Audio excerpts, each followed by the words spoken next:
Hi, everybody. Welcome. Hello. It's been a while since I've done a live stream. What is happening? It's BIGJACKFilms here. Welcome to the latest Star Wars stream. Hope you guys had a great weekend. Sorry it's taking so long. I'm very heavily. Look at me. I feel awesome. I feel like a full scale. Luke, you must go to the Dagobah system. Ugh. But hope everybody's been having a good week. Hope you all enjoyed the last teaser for the prequels. So, a lot of Star Wars news kind of happened while we were gone. A lot of things are happening and are in motion right now. The prophecy has been coming to pass, hasn't it? Hello, everyone in the chat. Dean. Good to see you, Star Master, everybody, Spider-Verse Prime, David, Osiris, welcome. And yes, huge shout out to Honey Bear's website, of course, Resiliency and me, guys, please support her site, it'd be appreciated. But good to see everybody here today. So yeah, a lot of things have come out lately. Hope you guys enjoyed that teaser. That's the last one you're gonna see for a little bit. We're still gonna promote Star Wars, it's just like, we're gearing up. And, so a couple things that have happened. First and foremost, yes, we are aware of a certain someone leaving the company. We will bring that up in time, probably after the prequels are out. Hi, Lloyd Post Films, good to see you. Welcome. Hope those shots came out well. But, also, of course, the obvious announcement, April 25th, mark your calendars. Star Wars Episode 3, Revenge of the Sith, will be coming back to theaters for 1 week only. That's a lie. They'll extend it. There'll be demand for it. For 1 week, for the April 25th weekend and May the 4th. It will be a day long remembered as we get to see one of the best Star Wars movies on the big screen once again. I'm excited, actually. I was not expecting to be this hyped because what's interesting is that Revenge of the Sith I only saw like once or twice in cinemas, and so this is my chance to relive it after 20 years. I was there opening weekend. It was insane. I was so excited for that movie. I'm so sorry if those are very bright out. I don't mind it. But I'm very excited for seeing the Episode 3 in theaters again. That's what I wonder, Martin. Why did they skip Episode 2? I mean, Valentine's Day would have been a perfect release for it, but they didn't. I guess it's just anniversary shit. Well, hey, that doesn't mean we're not going to be deprived of more movies. I mean, we're probably going to get, in December, maybe a 10th anniversary re-release of The Force Awakens. Maybe next year we'll get a 10th anniversary of Rogue One. And 2027 is going to be the big one. The 50th anniversary of Star Wars. So that's going to be insane. We will not be deprived of movie re-releases. And this one's going to do really well, surprisingly. And I think this is all perfect timing. This is all like the prophecy has come to pass. The stars have aligned, because what's interesting is that with Star Wars on our end, it's coming out around the time all this is happening. So I won't say a promise to anybody right now, but I am gearing up for at least hoping to the Force gods above that Episode 1 comes out in May. That is the main goal. Episode 1 in May. Because I feel like we need to coincide with Star Wars. That is the goal this time. We are going to get Episode 1 done for May. Let's hope so. That's when you can expect it. With that, that's the next big episode. That's why it's taking almost 5 months to make a new episode. I am so sorry, guys. These episodes have been taking a lot out of me, and I want them out, and I'm so excited to get in here with this. But with that said, that's what we're here for. We are here to edit Episode 1, The Phantom Menace, and not a moment to spare. So, of course, guys, just keep track with the chat. We have a couple of admins in. Keep things civil, not too many requests. We're going to really kind of gear up for things. Really appreciate everybody coming in and just talking about stuff and all that. I love Harry Potter, by the way. Harry Potter's good. But yeah, so I'm gearing up for this, and also super chats are appreciated. If you guys want to send us money, whether it be for requesting to react to something on YouTube, whether it be a Star Wars fan film or something of that nature. Let's keep in focus on what is important. Star Wars. Hi, Cinematic Trash. Good to see you. Let's keep it to what's important today. And yeah, let's get started. I'm gonna get you guys in the chat here, so just hang on a second. I don't know why, it's weird on my phone that I do not get any kind of like live stream feed from my own channel, which is strange. So we're gonna switch up. I'm gonna go into my phone here, and we're gonna get you guys going. I'm gonna turn that down. I'm gonna put my phone stand up so I can see what the hell you guys are talking about on screen. Let's see, I want to get you guys here. Yeah, there you go, nice and straight. Right there, so you're right on cue. And we're gonna get started on episode 1. Honestly, before Lord of the Rings over Harry Potter, same. I always thought episode 1 was coming out in January and that's Valentine's Day. Well, that's the thing, because episode 1 came out last year and May the 4th for the 25th anniversary. So that's why they did that. So it's interesting how they go about this stuff. So with that said, let's get started. Let's see here. Actually, let's. I'm saying also StreamYard gave me some new features, which is cool. There's like an extra camera. There's PDFs. Like, this is cool. I kind of like this. I'm gonna have to tinker with this later. But with that said, let's get started on continuing editing episode 1. Where we last left off, we were actually over halfway through. We're talking about Darth Maul. So we're going to get in gear and get back into the swing of it. Get back into the hang of it. Let's just get you guys over and put you in full screen there so you guys can see. How do we know Kathleen's really leaving? Let's see what happens. It will actually not affect it, Huey, because what's interesting is that this is all in perfect timing. So by the time we're done, she should be out. So it all works out, and I will make this all work. Don't you worry. But let's get going here. On Phantom Menace, we're doing really good right now. We're about halfway through the review, and things are gearing up. I'm also gonna just turn down the music a little bit. I don't know. Is the music okay? Let me know what you guys think here. But again, I hope all of you enjoyed that teaser. That was the last one, and then we're gonna have actual trailers coming out pretty soon. So, they could have been better. I do bring them up in these reviews. And that thing is cool. And at that moment, everyone wanted a toy of that thing. Yep, that is pretty accurate. We all wanted that toy. We all wanted that lightsaber. So let me just scroll through and see what we can use here. Lower the music? Okay, so let me lower the music. Let's bring it down a little bit. There we go. Alright. Where were we on Phantom Menace? Alright, so I was trying to go through and find things like merchandise and everything of like what it entailed when the movie came out. So let me just go through some stuff here. I have footage I can use. Hi, Captain Demon. Good to see you. Thoughts on the Smurfs? Oh, that new one's gonna suck. Why are you just remaking the first one again? That's the biggest question I have. Like, that's so dumb. Why would you do that? Why? How? How do you just remake the first one? It's not even been that long. Okay. Let's see here. I need to find a good shot of things happening. That lightsaber bit, we've already had that. I need to find. Oh, I know where to go. Let's see here. Good luck editing. Oh, have fun with Transformers. Nice. I heard those lightsabers are okay quality. Like, I much prefer the, I get TVX, which is, using, NeoPixel. Those are the best lightsabers, in my opinion. Those things rock. Alright, let's see here.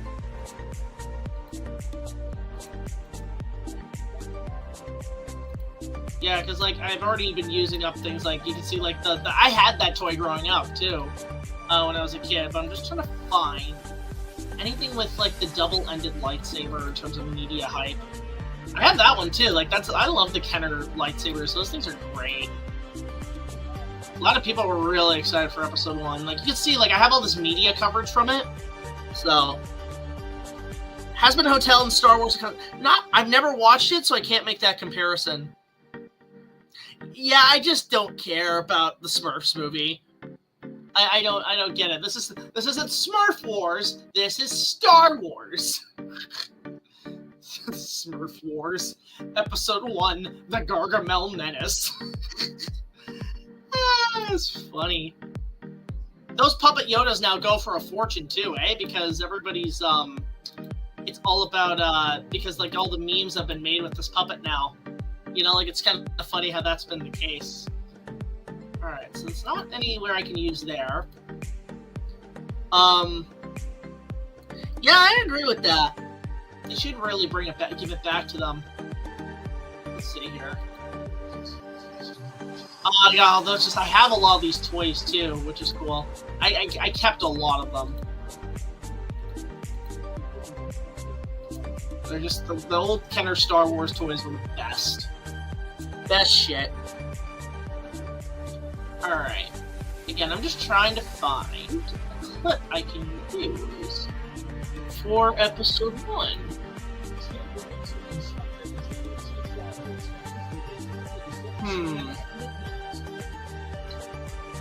Let's see here. I'm just trying to find the merchant, like just sort of like the like people holding the toy of the lightsaber and talking about like, oh, every kid wanted one. I keep forgetting these things take a little bit to figure out. Let's see here. Oh, there's got to be something with some kid holding a lightsaber. So I love that. See, I'll just say this. I miss old school creative cosplay for Star Wars. Like, this is obviously Luke Skywalker. They didn't have the Endor helmet, so he just took a bicycle helmet and he painted it to look like the Endor thing. That's clever. That is honestly extremely clever for cosplay. Yeah, there's a lot of, again, the hype was huge for Phantom Menace. Again, I'm just trying to find the lights, like any kid with the lightsaber. Let's see here. Nope. Good to see you too, Railway Films. Welcome. What is my favorite Star Wars action figure? Oh, you know what? Hold the phone. You know what? Let me show you guys, actually. I will be right back. Hang on a sec. I'm going to show you guys my favorite figure. Hold on.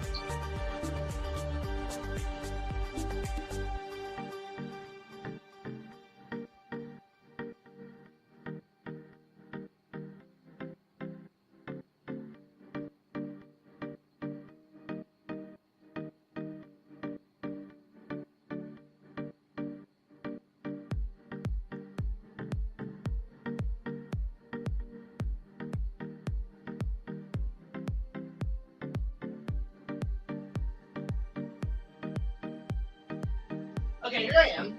Let me just show you guys what is my favorite figure, because it really is just a matter of like generations and just value and just how cool they are, basically. But let me just go to full screen for a sec. So the one I remember most as a kid that I love, and this is I still have him in great shape, is the original Darth Maul figure from Hasbro/Kenner. I have kept him in pretty great shape all these years, and he's still great. Like, I love these, the comlink chips that make him talk. They're great stands for these guys. But this one, this is going to shock you guys. Now, I got this when I was in high school, and I have a ton of these guys. He's not in the best shape, but this is pretty rad how much I have here. This here, I'm not kidding. This is I gave him a custom saber. This is the original Luke Skywalker Kenner action figure from 1978. I have him. I just have him, and I have like a lot. I have a lot of the original Kenner toys, but this is from 1978 when the movie came out.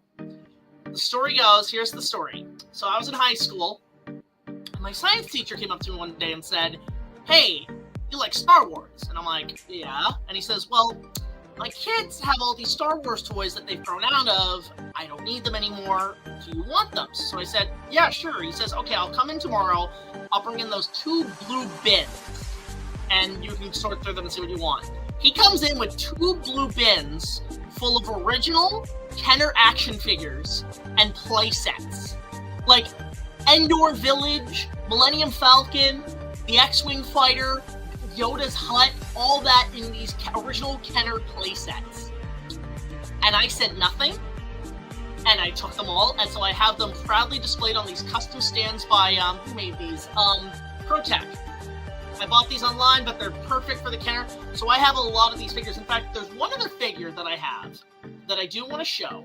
I shall be right back. Let me just how do I get myself back onto the screen here? Oh, there we go. I'll be right back. There's one other figure I have, and I picked him up recently at a thrift shop. Hang on.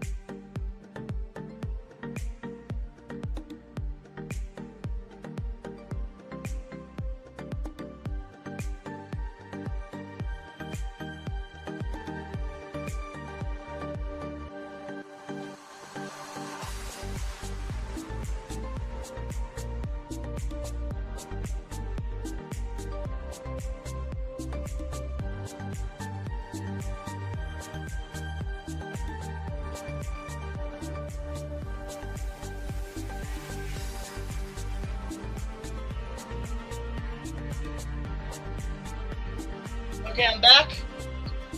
This is the other figure I have, and this is the last one I'll show before we get back to business.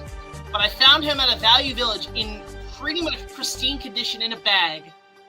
This is the original Kenner Yoda with the fabric, with the accessories. He's all there. He doesn't have the snake or the cane, but yeah, there's Yoda. I can't really get in focus. It's a little tough with the sunlight, but as you can see, yeah. That's the original Yoda. So I have a lot of these action figures on display in my cabinet, and yeah, it's just cool to have those. So back to business, guys. Let's get back to Star Wars here. How do I there we go. Let's get back to it. We're trying to find the lightsaber toy, but I figured that I would show you guys that. That's pretty damn cool, isn't it? All right. Let's go find. Here we go. I got it. Least favorite project. I'm just scrolling through here. Let's see here. A lot of people in chat today. Hope everybody's been having a good day. Okay, let's see here. Just trying to find the people with the lightsabers. With the double-bladed one. That's the Qui-Gon one. I think it's this one. Yeah, I love that. Like this premiere, that looks so much fun here. I'm just gonna go there. I'm just gonna include Darth Maul right there. I just watched King Kong, Son of Kong, Mighty Joe Young. Wow, you went on a binge, didn't you? That's awesome. Thoughts on the two made Star Wars TV spin-offs? You know what's funny, Cinematic Trash? I've never seen those movies. I know they're on Disney Plus. I should take a look at them at some point. But I've never ever seen any of the Ewok movies. I watched some of the droids in the Ewoks cartoon, and I love the holiday special. I don't care what anybody says. That's so bad it's good. But yeah, there you go. Kind of sucky that Darth Maul was hyped up. He really was really hyped up, and really just was underused. But we'll talk about that later. Let's get this going here. Myself included. Darth Maul to this day. You know what? Actually, yeah. I don't know. I don't have a picture of me with the lightsaber, but I do have a picture of my. This is what's crazy. So there's photos I had to pull out that when this movie came out, people were so crazy for it. We had a Star Wars party in Milwaukee, Wisconsin. That's actually where I saw the movie for the first time. And in it, there were photos of me. We did a whole Star Wars party, right? And what was really cool about that party is, like, everybody dressed up. I dressed up as Luke Skywalker. My mom was Yoda. My sister was Leia. And we had a cake and everything. Let me pull up these photos for you guys to take a look at here.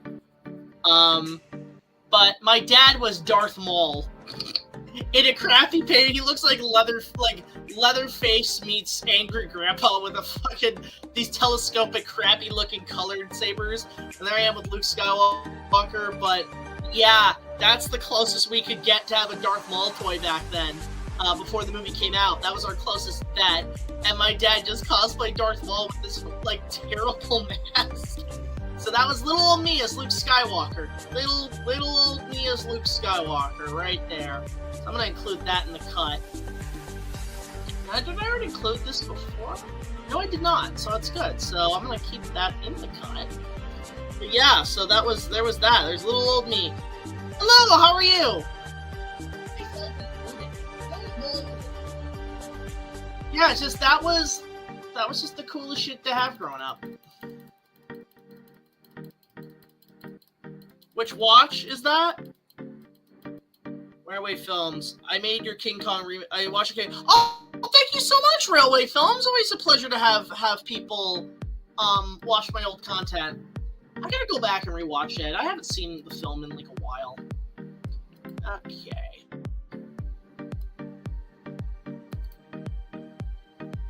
Let's see here.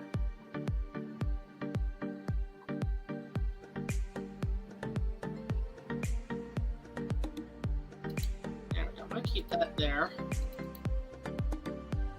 Actually, we're gonna save some of the fight. Well, I'm just gonna save that for later. Put that clip over at the very end, so I can have something to work with for later. It's like putting a card in for later. But yeah, look how far we're in here. Like, this is crazy. There we go. We're getting there, guys. We're getting like pretty close to finishing up the characters. Then we talk about the rest, and that should be pretty easy when it's all put together.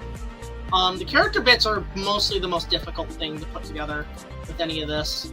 Let's see here.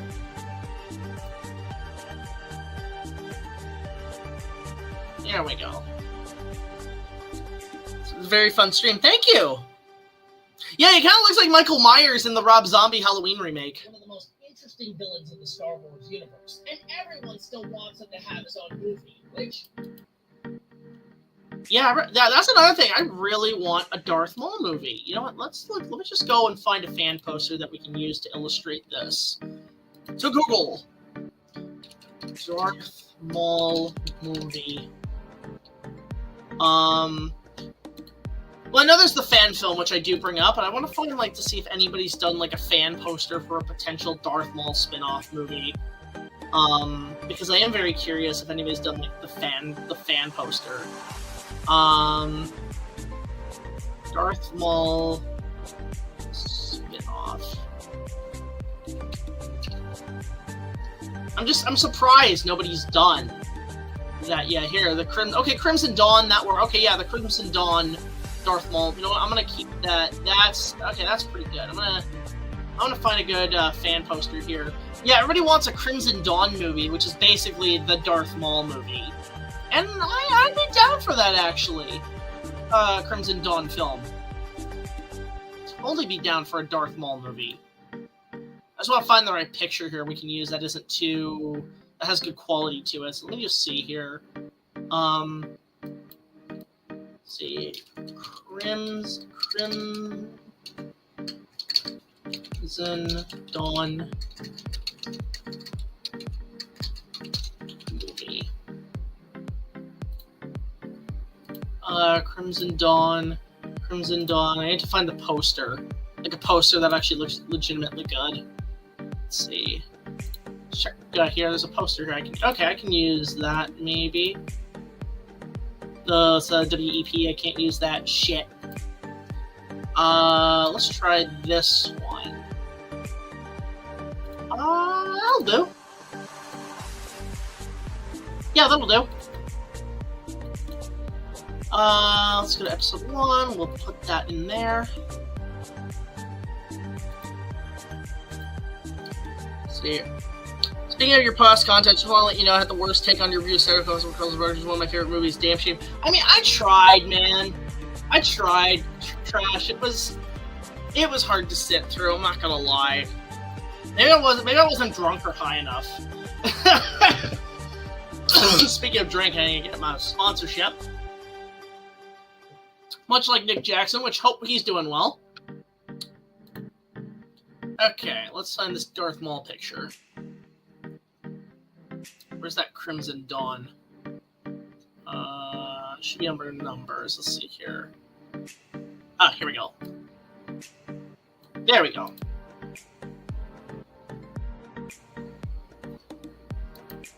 Here we go. And everyone still wants him to have his own movie, which I hope Ray Park gets his chance. Yeah, okay, there we go. Now let's get a little bit with Ray Park. Let's find some BTS role of Ray Park as Darth Maul. It's a slow, tedious process, but it'd be getting done. One more. Here we go. Let's get some Ray Park's action in here. Let's find some shots with him. Oh,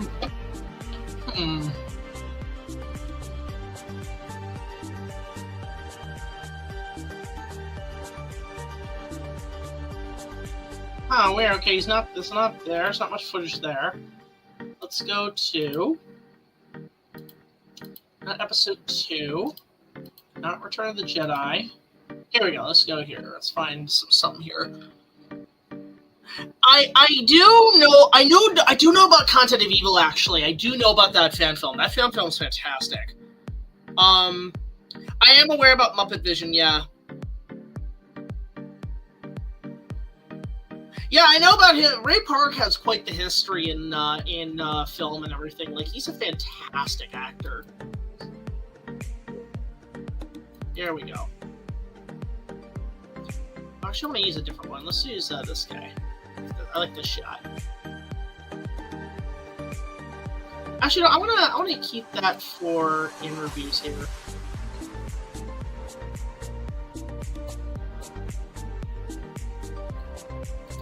Here we go.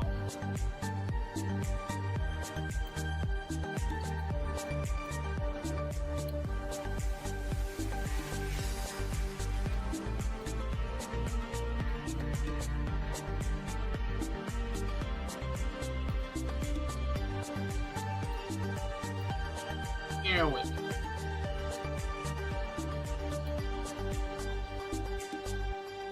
There we go. Movie, which I hope Ray Park gets his chance someday to fully unleash Maul for the fans. If not, there actually is an amazing... Yeah, here we go, here we go. The rest of the cast leave an impact.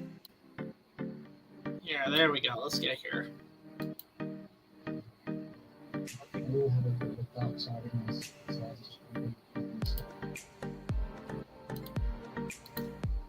Here we go.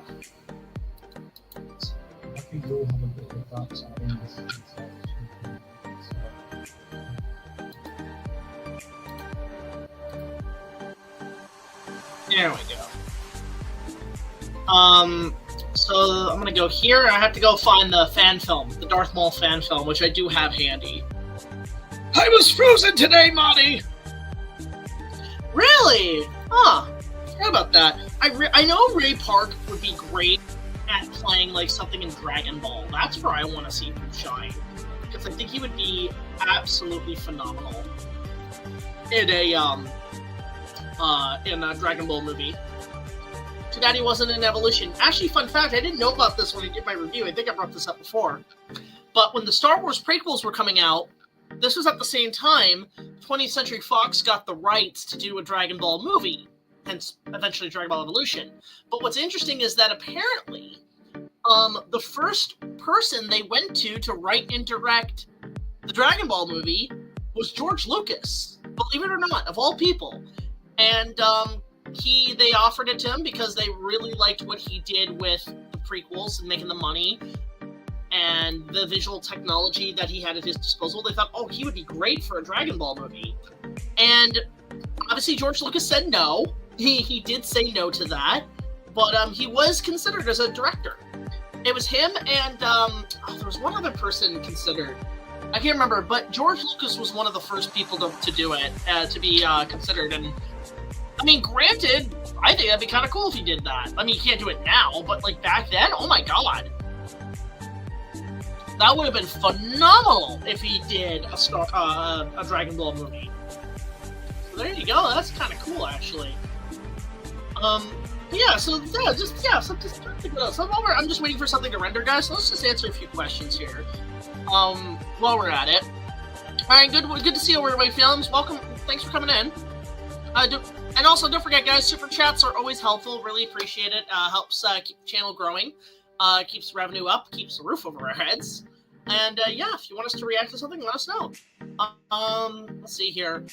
I have confused. My first Star Wars figure I got on my birthday was around Episode 1 when it came out. It was not Qui-Gon, not Maul, not Jar Jar. It was Watto. Actually, hang on a sec. I have the Watto action. No, actually, let me go pull that up. Let me. I'll be right back. Let me just. Let me go here. Let me go to image. Let me just go here. I will just. I'm just gonna pull this up for a sec. I shall return. One moment.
Alright, back.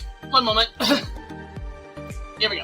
Alright, so, whoever asked about the Watto figure, who was that? Oh, Martin! You mean this action figure, Hooligans!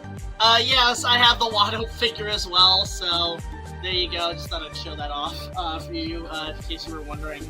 Because it's cool to see people actually, like, say, hey, I remember I got this and this and that, and, yeah, it's awesome. Alright, let's see if we can share here. Alright, can you guys see the stream? Okay, let's, do that. Go to, where is it, here? There we go. Alright, back to business. Yeah, so I have Watto, I have a lot of the action figures. I need to show my action figures off someday. I'll show them in this video. There we go, let's go here.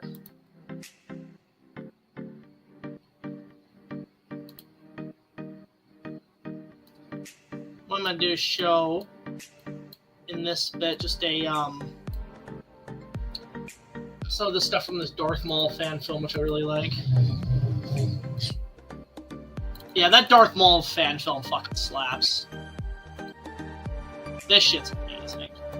This is one of the best Star Wars fan films I've ever seen in my life. Like, it is such a good fan film.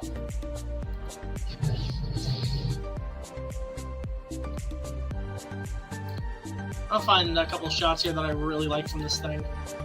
Let's see here, there's some good ones. Let's see here. No, there's one with like him like having like he has like two lights here. Yeah, this part. I'm gonna use this part because this part slaps. Should be here. Yeah, here we go. Yeah, that's a good clip. Yeah, I don't know if you guys have ever seen the Darth Maul. Yo, Xandrew swings in with 50. My goodness! Wow! Xandrew, thank you so much. Bless your heart, man. Really appreciate it. Let's get full screen here. My goodness. That's why he's the GOAT. The GOAT. Afternoon Jack just got paid, so here's some revenue for you. Thank you so much. It helps immensely, Xandrew. You're awesome. Like, that's incredible. Like, that's what we're talking about. As we are all on the subject of Star Wars, when I was a kid, I watched 4 and 6 mainly for R2 and 3PO. And my R2! Finally watched episode 5 in my teen years. Yeah, that was me too. I watched the original and Return of the Jedi the most. And then Empire, I watched briefly. And then eventually I got into, I saw them fully in theaters and special editions. And then, like, the prequels were all about that. I didn't get to appreciate Empire until I was a lot older. I think that's how it works, too. You appreciate these things when they're a lot better. And it's really something else. You know, like, but again, Xandrew, thank you so much. Really appreciate the help, man. Like, boys, that's what we're talking about. Be like Xandrew. But really appreciate it, man. It's awesome. You're doing such a great job on your end. I've been looking at what you're working on, the streams you're on. It's always wonderful to see you, man. Welcome in. Thank you so much. Really, really appreciate that, man. You have no idea. My goodness. So thank you so much, Andrew. You're doing God's work. It's amazing. But yeah, I really appreciate that, man. But yeah, like for me, it was just, you know, original trilogies, and then, you know, the prequels and the sequel trilogies, which we'll talk about someday. What do you think of the little? I am not one for those, Eric. I don't think I'm gonna be able to really do that, honestly. I don't know if I can watch those. I am dreading that Snow White remake. I'm not even gonna see it. I'm boycotting it. I'm not watching it. But yeah, back to business, guys. Let's get back to it. How do we go back here? Let's see here. Let's get you guys in here. Okay, let's sneak in. Let's go do this. All right. But Xandrew, thank you so much. That is incredible. Wow. It's the 70th anniversary of the Muppets. Interesting. I didn't know that. Amazing Darth Maul fan film, which I didn't know it was their anniversary. That's kind of cool, actually. Let's see here.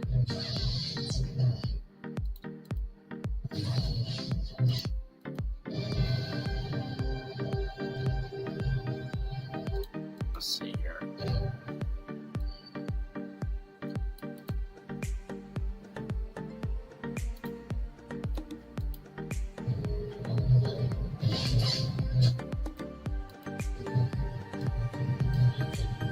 Okay, just trying to find the right clips I can use here for this.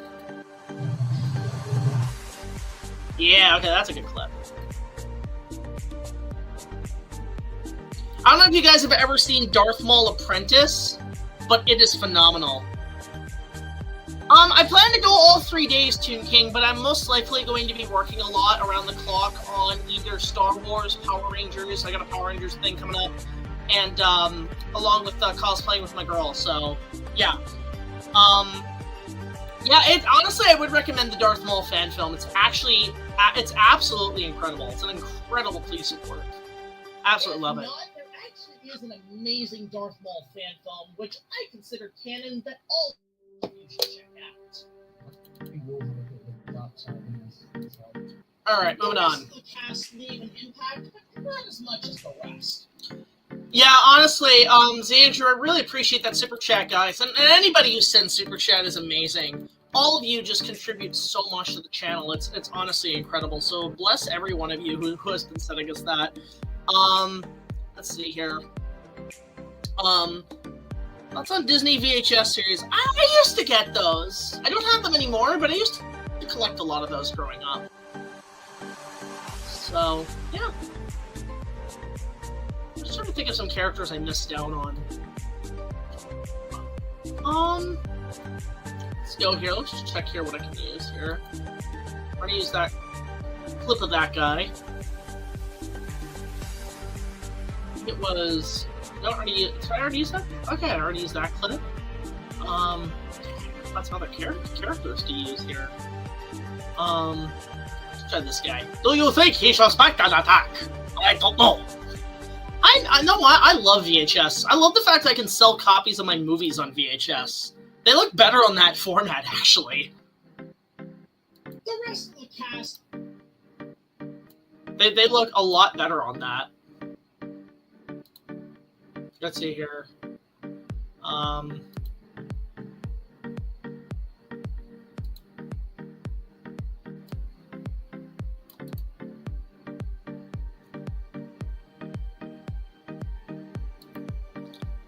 Yeah, again, VHS is awesome. Yeah, I know, that was Terrence Stamp as Chancellor Valorum in Phantom Menace. Oh, and he was also in the Haunted Mansion movie. I forgot about that. The rest of the cast leave an impact, not as much in the iconic Jedi Temple with the... Yeah, here we go. Now we go to the Jedi Temple. My only conclusion could be it was a Sith Lord. Impossible. The Sith have been extinct for millennia. It's like, dude, shut up. We know. Let's see here. I think it would have been a bigger budget, for sure. We actually do bring up Dragon Ball a bit in Star Wars, so look forward to that. Mostly two in the iconic Jedi Temple with both... Let's see here. Yoda and Mace Windu. Both. Here we go.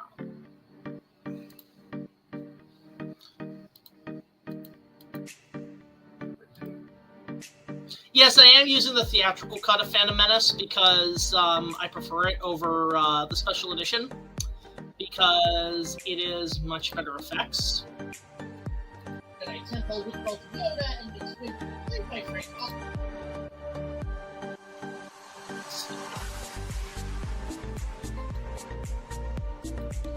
Yeah, like I much prefer the puppet Yoda over CG Yoda. I'm one of those guys.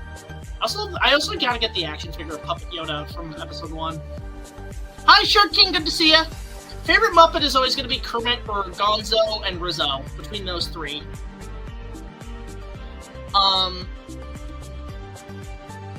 Yeah, good idea. Honestly, DVDs are like $1, especially if they're good shape. That's a great strategy. And Mace Windu, played by Frank Oz and Samuel L. Jackson. There we go. Iconic Jedi Temple with both Yoda and Mace Windu, played by Frank Oz and Samuel L. Jackson. I want to talk about Mace more in episode... Alright, here we go. I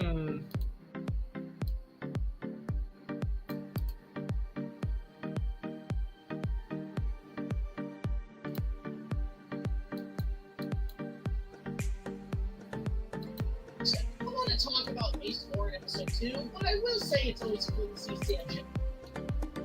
Yeah, Samuel Jackson's awesome. I don't care what anybody says. That dude slaps. He made the Super Bowl tolerable. He made it absolutely tolerable.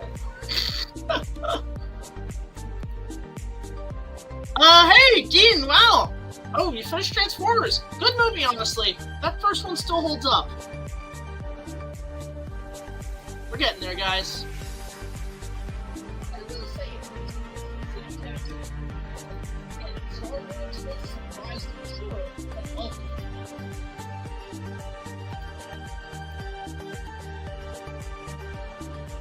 Actually, I'm gonna use that clip again. A surprise to be sure, but a welcome one. And in Star Wars... Let me go back a bit. Let's surprise to be sure, but a welcome one. Let me try to go back a little bit to the stuff with Palpatine. I think it's somewhere here. Yeah, somewhere here, back here. We were like a couple of bits ago. Yeah, here. Let's see here.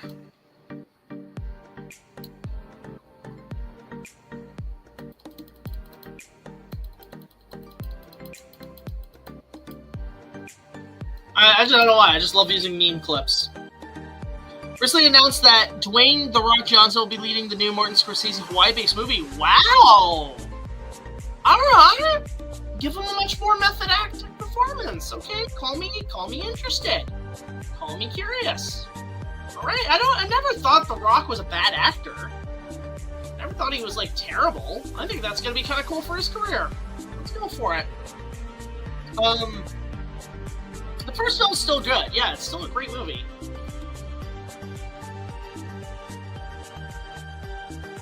I have never heard of him. It's a surprise to be sure, but a welcome one nonetheless. Again, just save me time by just adding the clip. So I think it's funny just to use it a few times. Movies and in Star Wars, to be sure. It Mace left quite an impression for audiences. Alright.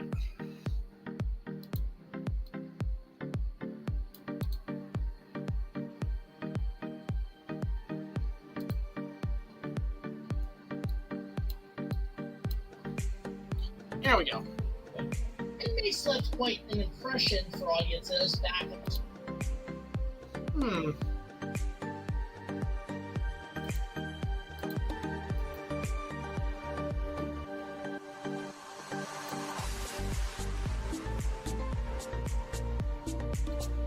Yeah, I don't care. Again, Mace Windu, one of the coolest characters in the franchise. He's not a bad actor, just oversold his brand. Yeah, because he's trying to be the new Arnold. That's been his gig for like 20 years. He's been trying to be the new Arnold. That all started with Scorpion King, which, by the way, Scorpion King's still a good movie. Like, that is, like, people don't, like, when it comes to the Mummy movies or anything The Rock does, nobody talks about that one anymore. I love the Scorpion King. See, to me, in my generation, that was my Conan the Barbarian. I love Conan, but the Scorpion King slaps. For audiences back at the turn of the century, Stan created so much sweat. Okay. Let's get going here. Let's continue here. Century. Stan created so much swagger and shit on the set, and I can't blame him. Okay, so now I need to go find a clip of Sam Jackson on set, which I know there's plenty of that. He is so swag in this movie, he's amazing. I mean, the sequel, the Scorpion King direct-to-video sequels, I heard are hit or miss, but I heard they're not that good. I much prefer, I know Billy Zane is in them, but I'm sorry, nothing tops the original with The Rock.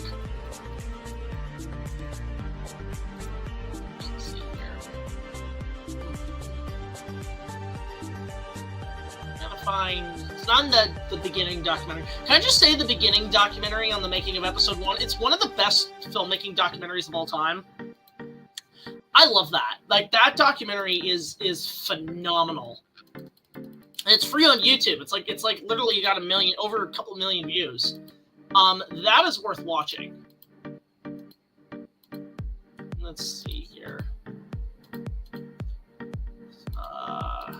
Media commercials, Senate scenes, commercials, media hype, Pizza Hut promotional campaign. Yes, I even have a Pizza Hut promotional campaign in my archives.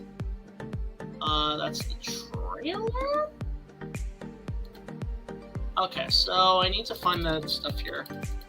Everybody supersonic racing, try to keep your feet right on the ground. I like that song. I really like that song. Play that in a nightclub? Oh, I'm dancing to that. Hell yeah.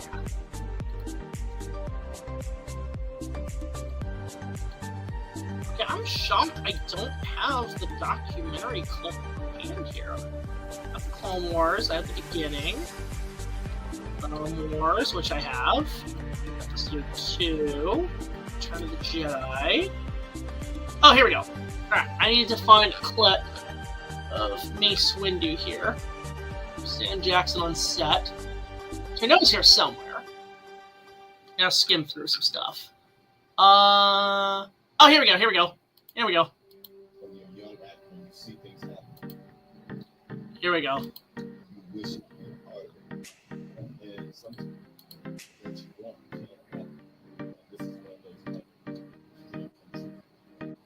Here we go. Aryan actually going to the very first screen. Here we go.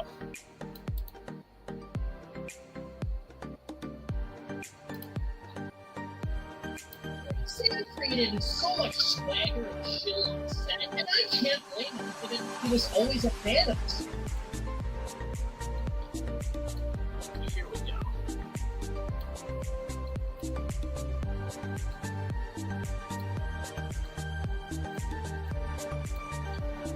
Here we go. Okay, we got it. We got it. We got it.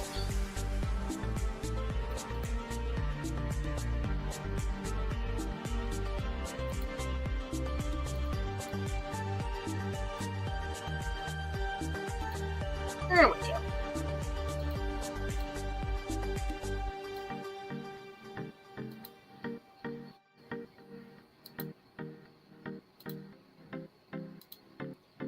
There we go.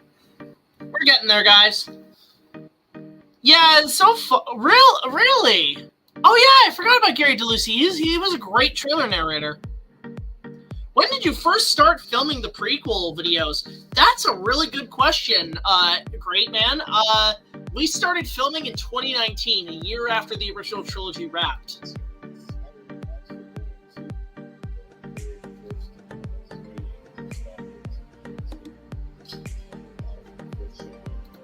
There we go. I'll get to your question in a sec, great man.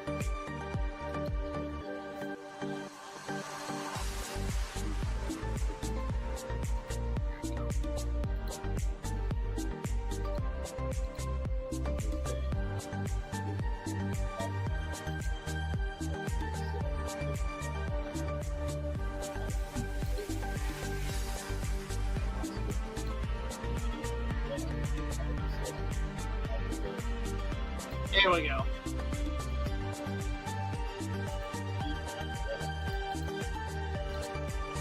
Yeah, there we go.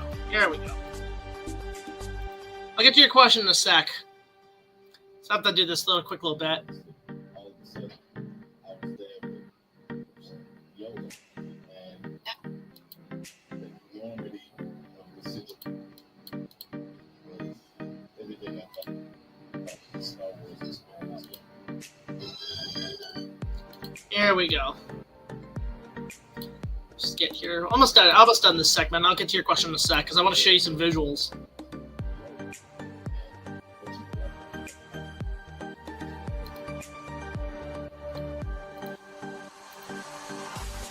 One moment, guys.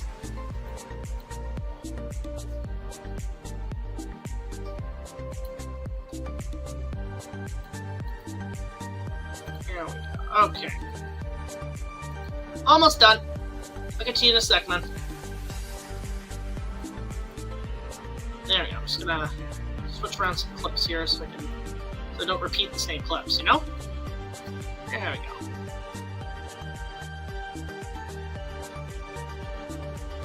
So now you can see it all cut together. So. I remember actually going to the very first screening of Star Wars. All of a sudden, I was there with Yoda, and this is when just gotta cut that down a little bit. There we go.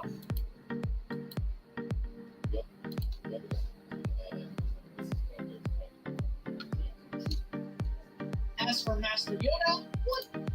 Here we go.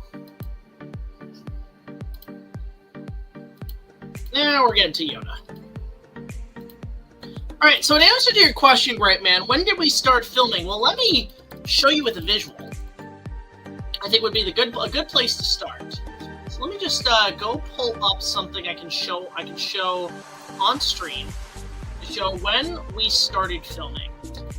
Because this is kind of an interesting question. We started filming in 2019. May 2019, actually. And let me just see where I can find some like BTS here that's like usable. It's only here. I'm gonna go to episode 1. Let me show you the first day of filming because it was hell. It was kind of exhausting. This was me on the first day of shooting. And I can show you guys exactly where I was. Here I am, wrestling young lad, 2019. I was a good, what was it, 27, 28? I'm now 33. That's how long I've been working on this. And there it is, young me out there. And we're on this desert spree. This sort of it's actually a close construction site. But what's cool is, it doubles as Tatooine. It doubles as Tatooine. This was the first day of shooting. So you can see, like... Yeah, so, spoilers, we go to Tatooine. So we're actually going to be going to Tatooine on this one. So I found a good desert area that worked perfect. It was a flat construction site actually near my place. And that was the first day of shooting was there. I don't know if I could show too much of Tatooine. I don't think I can really show too much because there is a lot of spoilers. on Tatooine. But maybe I could show a little clip. Let me find something that I can show. Cause I gotta have something handy that I can present to you guys of what it was like filming on that set. That was the first day, really, shooting that stuff on Tatooine. Let me just see if I can find a clip here I can show. From the set. Shit. Here. I actually saw you left Fan Expo in Toronto with my friend Micheal. Oh! I don't remember who's Micheal. I can't remember exactly. It's hard to keep track of everybody. But welcome! Hi, welcome to the chat. Okay. So it's a minor spoiler, but we have Darth Vader go to Tatooine. And what I can do is I can show a little bit of it. And what was interesting about shooting that day, I was a one-man crew. It was me, a tripod, and in a massive, screaming hot temperature Vader suit. I was dying because I had to do all this by myself the first day. But honestly, what came out of it was spectacular. I'll just show you guys a little snippet. Can't show too much because of how much is spoilers, some minor spoilers in this episode. But yeah, let me just show you guys quickly a little shot I can showcase. So yeah, that's me in the Vader suit. As you can see, yeah, like we're on this hot, scorching desert area, and it worked. It works for Tatooine, honestly. Like it's a perfect bit that came out really, really well. So, yeah, there's sort of a little sneak preview of what's to come for the prequels. Is this little bit of Darth Vader. But yeah, that was our first day of shooting. So we filmed it in 2019. Things were really going along. And then COVID happened, and COVID kind of ruined everything. We had to actually shut down production for like a year or two and focus on a couple other things. And eventually that's what happened. So, yeah. Hope Liam doesn't come back. Well, actually, interesting. I actually got a hold of RaisorBlade recently, and he's doing pretty good. He's got a couple of projects coming up I'm really excited about. And, yeah. Is it a bit repetitive that I have 4 Ridley Scott films in my top 31 favorite movies? Not really, no. That's not far-fetched at all. Alright, let's go get the Yoda stuff now. How are we doing? 5 o'clock? Okay, we're doing pretty good. We got you to poop reaction video. You made laugh a little bit. The first saw it, I don't know. Yeah, I wish there was more YouTube poops out there. Do you know that director of The Scorpion King, Chuck Russell, was also the director of Nightmare on Elm Street 3? Really? You know what? I actually recently watched Nightmare 3. Good movie, honestly. Decent film. Very decent film. I actually do like it out of probably all of them so far. Okay.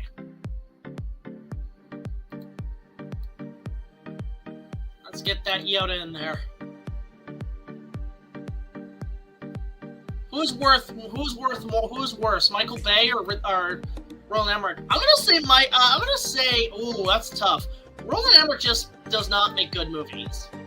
Michael Bay makes disgusting movies at times. I cannot pick, to be honest.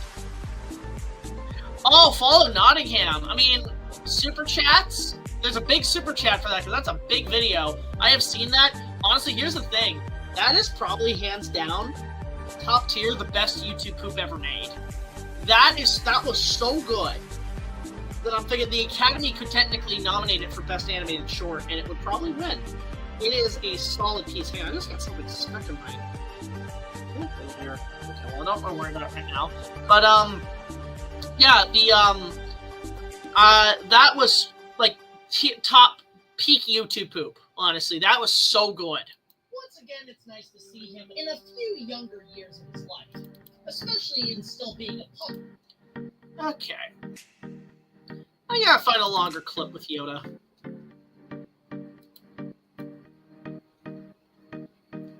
Let's see. Let's go to find a better clip with Yoda. Let's see here. Let's try this one. Yeah, that one's a little, it's not long enough. Find a longer clip of him. Let's try,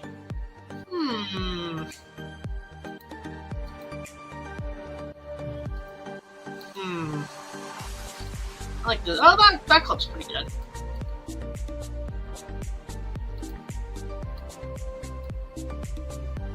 There we go.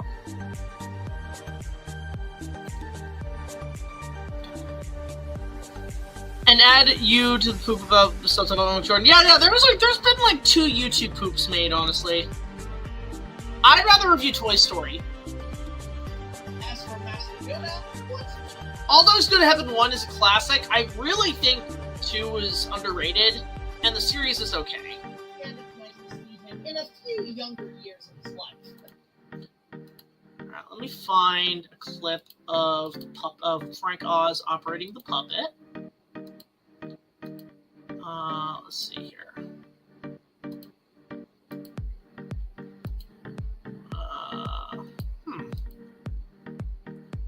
Gotta be a clip here somewhere.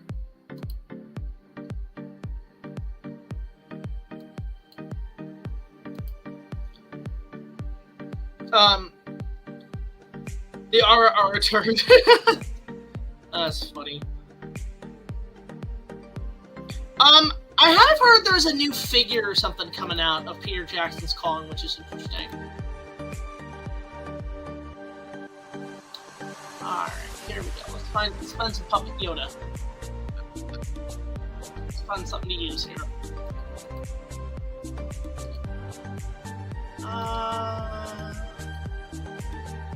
Let me go to the beginning, because that has some good stuff with Yoda. Here we go. Alright. Here we go. Let's see here. Yeah, there we go. I think he's even like doing that. That's cool. I love the fact that that's him operating Yoda.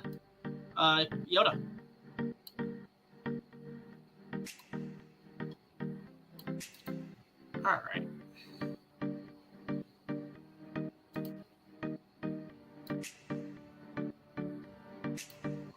Just trying to see how they go about it. I'm just trying to find the right clip.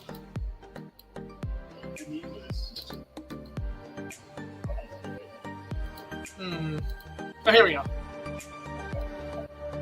There we go. Ever started to become a game of you? Have you ever started to become a game of YouTube? I don't know what that means, Burns Vlogs.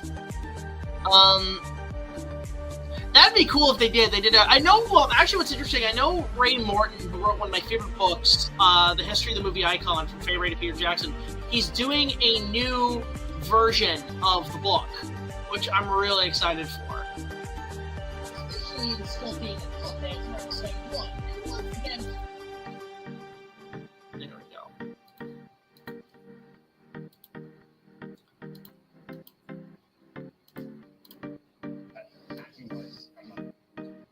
Here we go. A YouTube gamer, like a gaming reviews? I've done gaming reviews, actually, Alex and Burns Vlogs. I've done, Aladdin on Super Nintendo. once again, Frank Oz did a phenomenal job on the puppetry. Despite the fact. That's why I have to go back and get, like, the special edition clips of that. So, I'll come back to that at some point. Yeah, we're going over about half hour. This is good. Job on the puppetry. Despite the fact that we CGI'd all that effort comes from more common releases of the film. With so many characters to juggle in this movie, it makes you wonder how. Alright, here we go.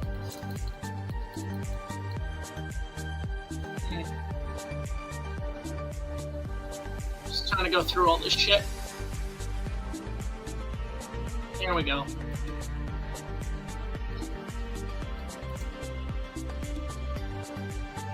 Alright.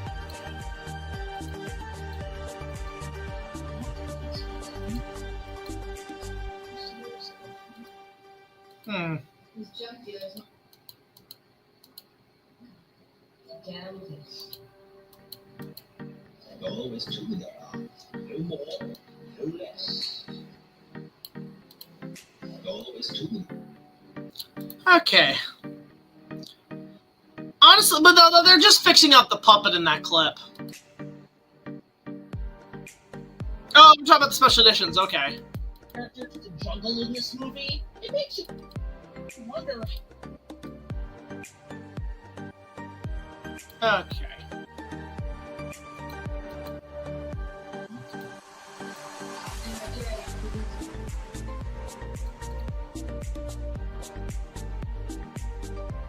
We're getting there, guys. So now we're on the home stretch. Now we're at the behind-the-scenes stuff. Characters to juggle in this movie, it makes you wonder how this episode came about as a kid. Well, and this is where we get started. Okay. This is where it gets good. well, I guess the best place to start is on November 1st, 1994.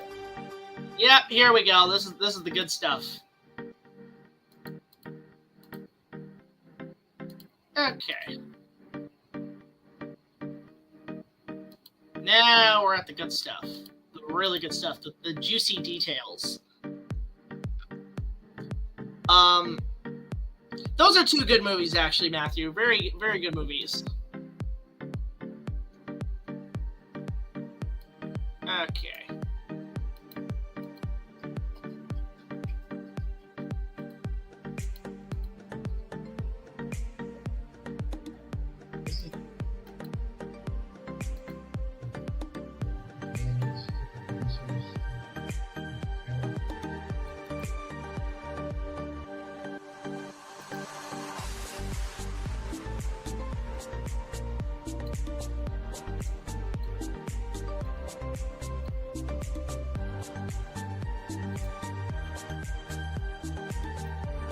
Here we go. Now, here we go. We're talking now. We're cooking. Well, I guess the best place to start is on November 1st, 1994. After nearly 15 years taking a break from films and directing, Yeah, here we go.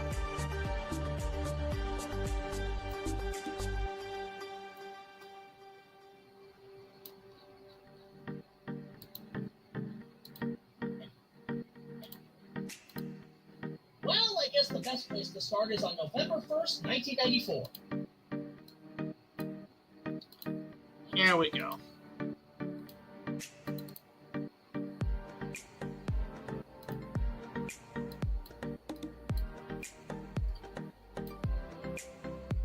We're really picking up speed now, guys. We're really doing good.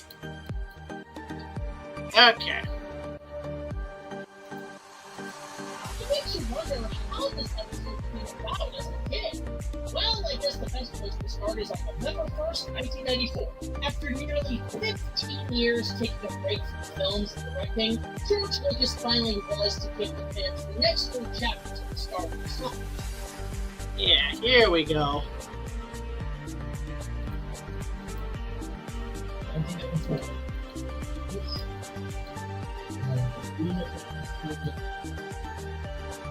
Let's see here. There's one in here.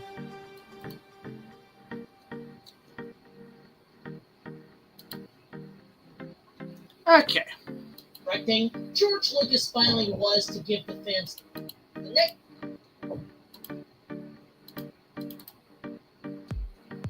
Here we go.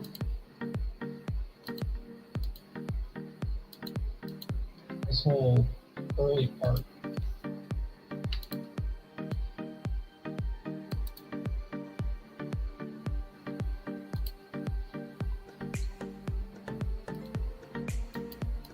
George Lucas finally was to give the fans the next 3 chapters of the Star Wars saga in writing the prequel trilogy.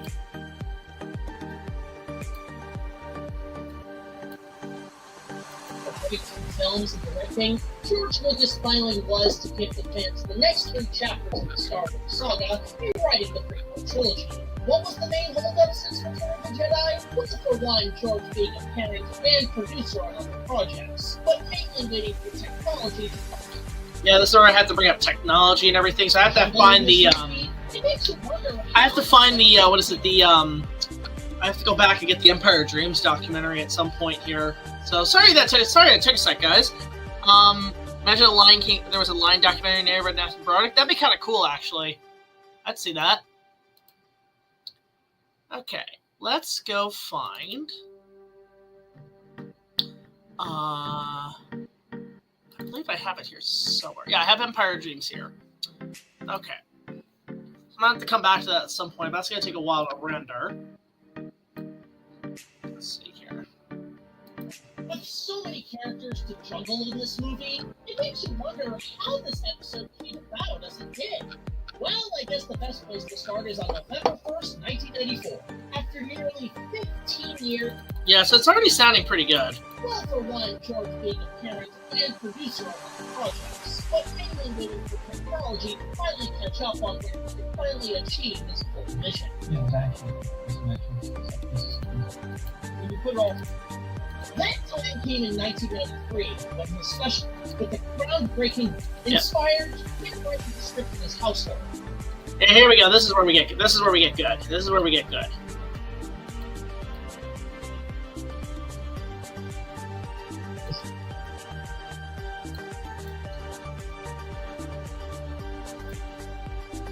Here we go. Beautiful pristine yellow tablets. Here we go. We're getting there now.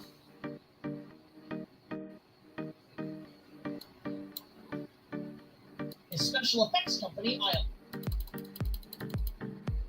In writing the prequel trilogy, what was the main holdup since Return of the Jedi? Well, for one, George being a parent and producer on other projects. Yeah, there. Okay, I'm gonna come to that later. Due to his daughter being sick all that night. Let's see here.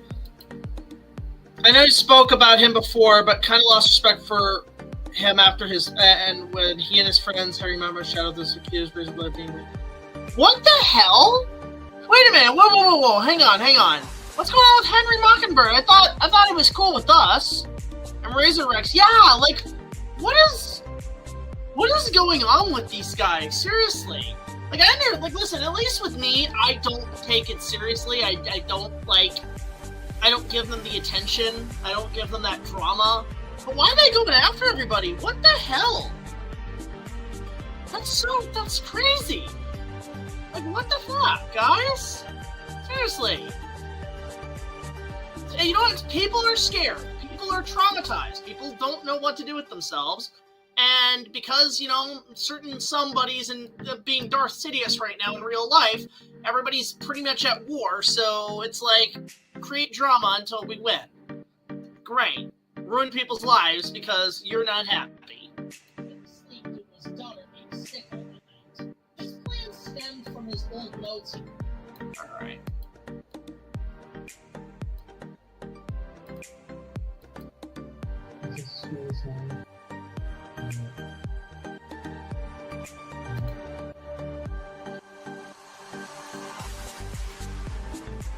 There we go.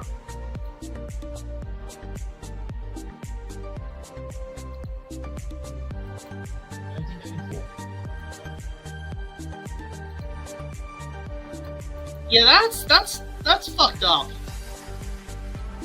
I don't like that kind of online drama. I'm so tired of online drama.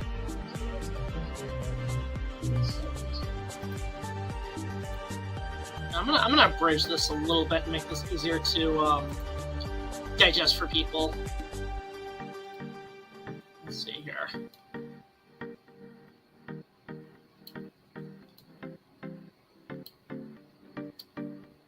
Let's go. I'm just gonna abridge it a little bit so it's less of a problem. Meaning of life is just find purpose. Find purpose in yourself. And make the most of the time you've got on this planet. 42.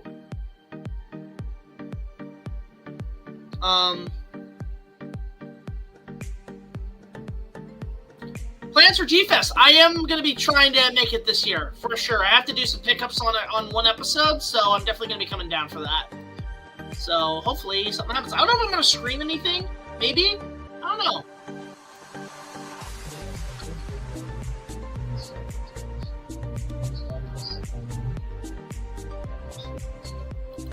I know, I'm just saying this for jokes, but I'm gonna write a whole skit where, like, I'm gonna put a clip here somewhere where that's why the writing isn't good in Phantom Menace.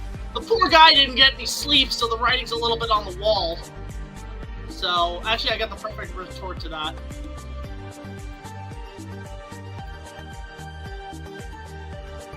There we go. Oh, I always like this clip where he's like, all I need is an idea. Never seen that. Today was the first day of writing the new Star Wars series. My oldest daughter was sick all night. That's where that kind of glitched there for a second. Hang on. Let's see here. Oh. We're going to fix that. Let's see here.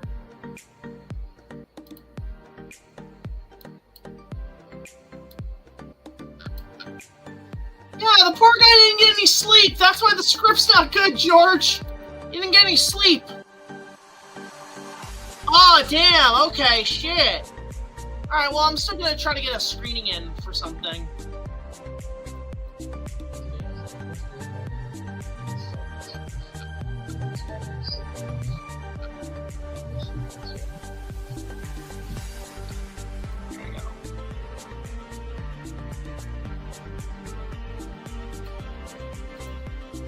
There we go. Alright, we're getting there. Well, that's me. I feel the same way. I sometimes get no sleep whatsoever when I'm working.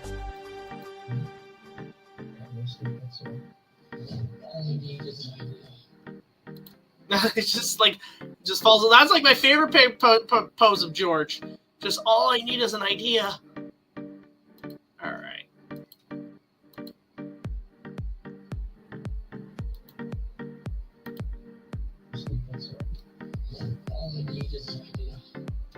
His plans. There we go.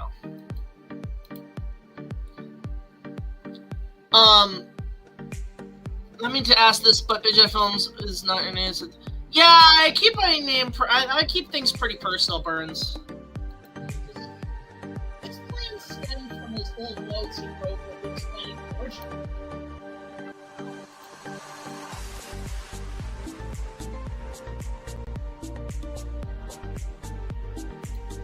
Here we go.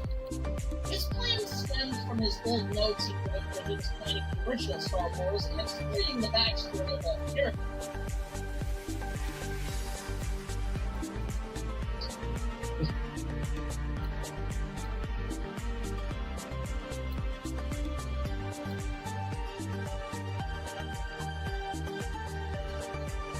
There we go. Yeah.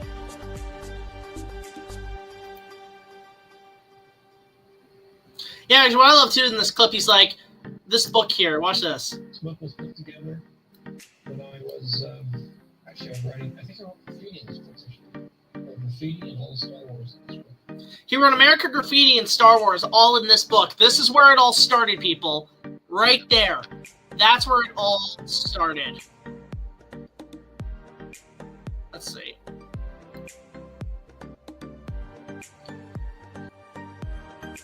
Old notes he wrote when he was playing the original Star Wars and explaining the backstory of the characters before the event started.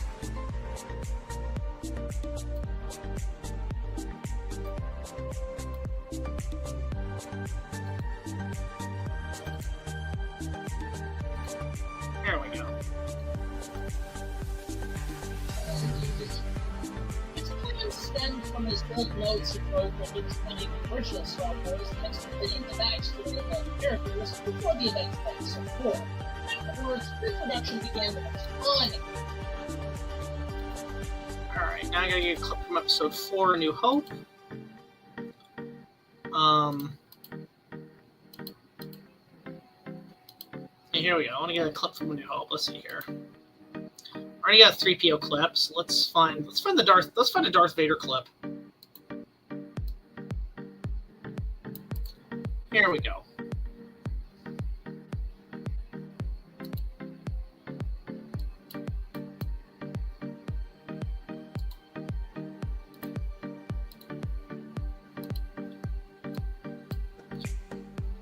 Here's the theory why I didn't do Attack for the 20th anniversary. Simply, it was too late. It was probably going to wait till 2027. But I guess weird kind of releasing them out of order. Just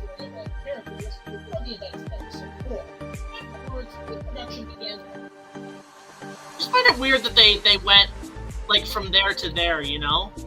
They didn't, like, do it in order, basically. Before the events of episode 4. Afterwards, pre-production began with a ton of concept art and production craftsmen. Let's see here.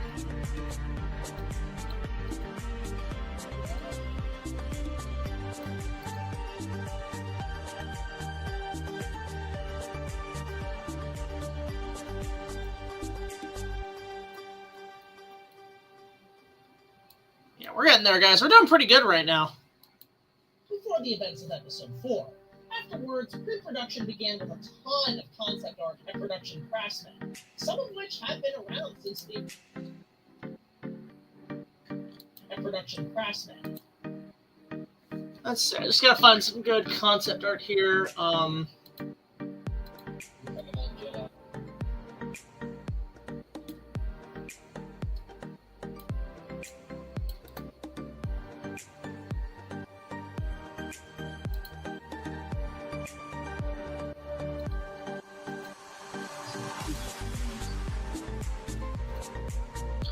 Speaking of YouTube poops, would that be cool if they made your own YouTube poops? I mean, I don't know. I don't have the patience to make those, but it'd be cool. All right, no worries, Tyler. Glad you enjoyed the stream.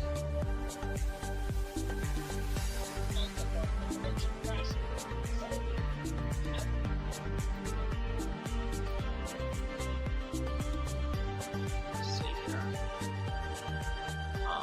Trying to find some stuff with Dennis Muir and ILM because they were involved. Let's see here.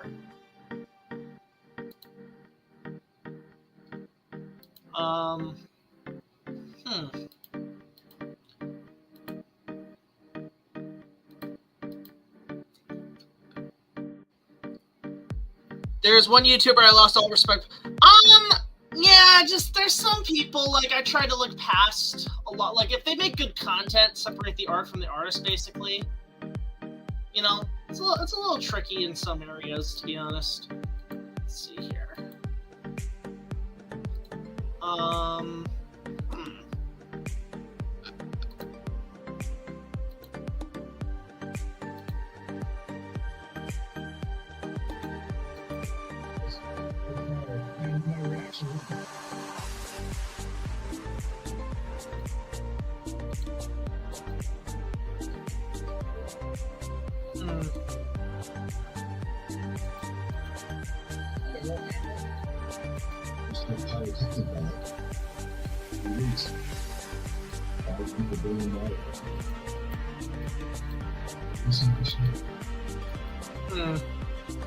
Let's check here. I've been around since the original trilogy, from Corey, and even Oscar winner of the original film's production design, Roger Smith. Yeah, here we go. Here we go. This is what I need. Okay, okay.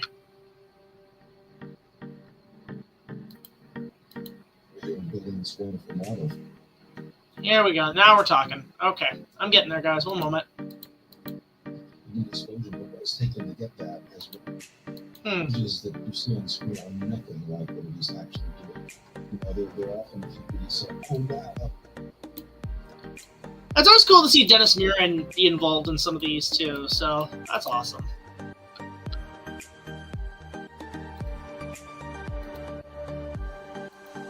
Which have been around since the original trilogy. That's a great pose right there. That's a great still. That's really funny. There's a Dennis Muir moment. There's a meme moment right there.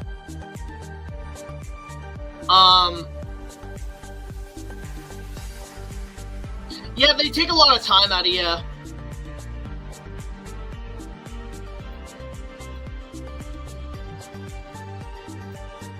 So trying to find some of the original Ralph McQuarrie art because I think Ralph did do some stuff for episode 1, didn't he? Can't remember. Spaceship.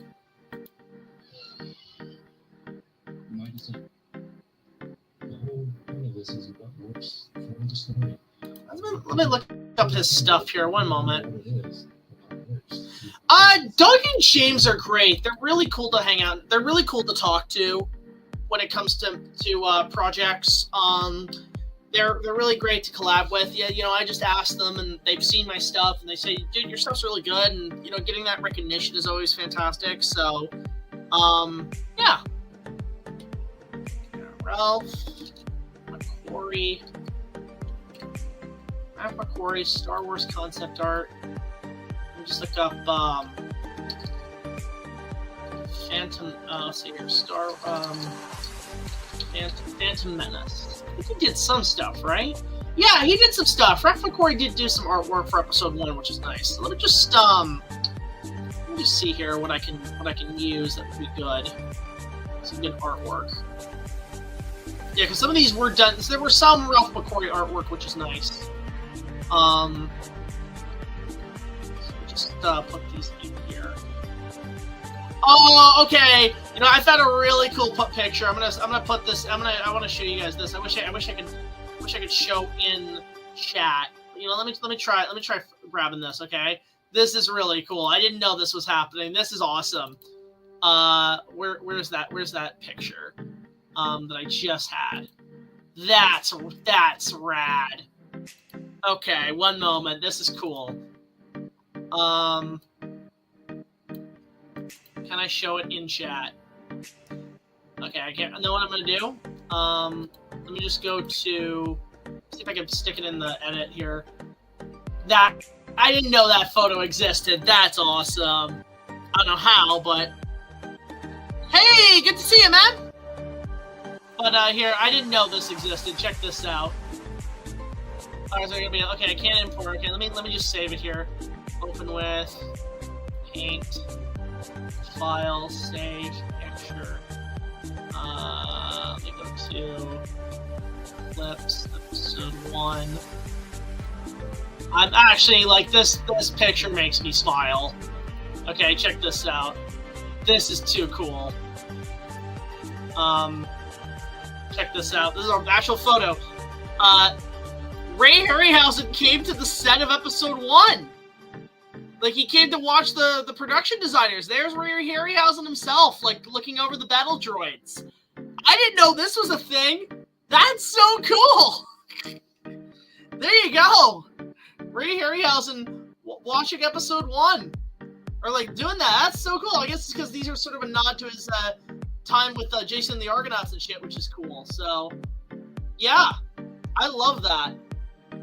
That is so freaking rad. That is so cool to see him there.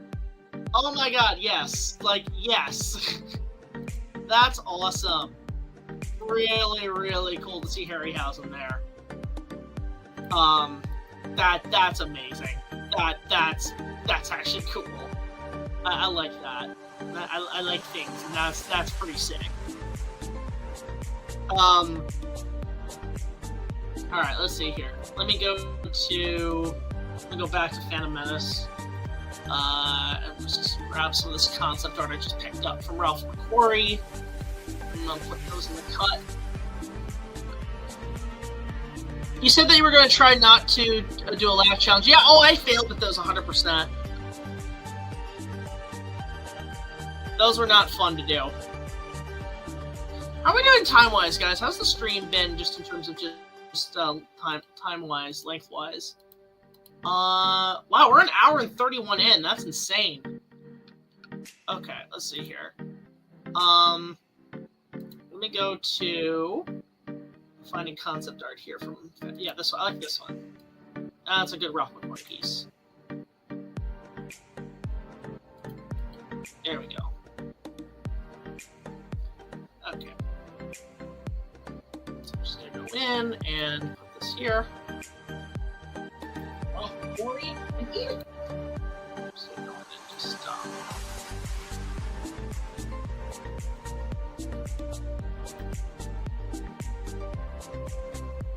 So go here and see how that looks. Holy shit, Ralph McQuarrie, again. Go up a bit.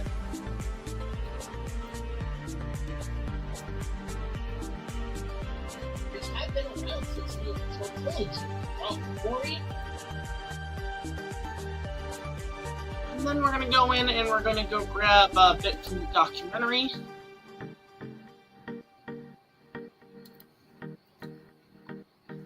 So there's a little twist here too, by the way. Even Oscar winner of the original film's production design, Roger Christian. ILM would, of course... So what's interesting is, I had the privilege of meeting Roger Christian at Fan Expo, and he's a really, really nice guy. He's actually in Toronto, and he's really cool. Wonder how long it is until Magic Munch found. I'm waiting for him to do the retrospective, and he's got my permission. Now, all these people who do these videos about me, whether it be a roast or an actual proper analysis of my content, I'm really on the side. I'm very chill with it, so I can take a joke. And honestly, like I always look forward to that kind of stuff. I don't care how mean it gets. I have a good time laughing. So let's see here. Let me go to, what was I gonna look up? Picture of me and Roger that I got for this review that I do want to showcase. Clips. Should be here somewhere. This picture of me. Well, Roger was really nice to hang out with. Let's see here. Should be under. It should be something here. Let's see. Huh. Under BTS. Is it here? Huh. I have this photo somewhere. I swear to God. BTS. Oh, here it is. Okay. I've got the picture. Picture of me and Roger. Because I got these at Fan Expo. He was actually a really nice guy to talk to. Got a couple of researchers on him. Yeah. I don't know. I know Deadwing Dork called him out on it. He's like, oh, we need Magic Mush. He missed one in his Nostalgia Critic. We have struck Atlantis. Okay, so what I'm going to do is showcase this picture. Because this is me with Academy Award winner Roger Christian, who did the production design on the original Star Wars, Return of the Jedi, and Phantom Menace. And what I'm holding in my hand, this is the coolest part, is one of the OG lightsaber props that he brought with him. So I got to hold it. Like, that is incredible. That is actually the original lightsaber prop. So I'm just going to go here so you can see, like, that is me holding the original Skywalker lightsaber, which is awesome.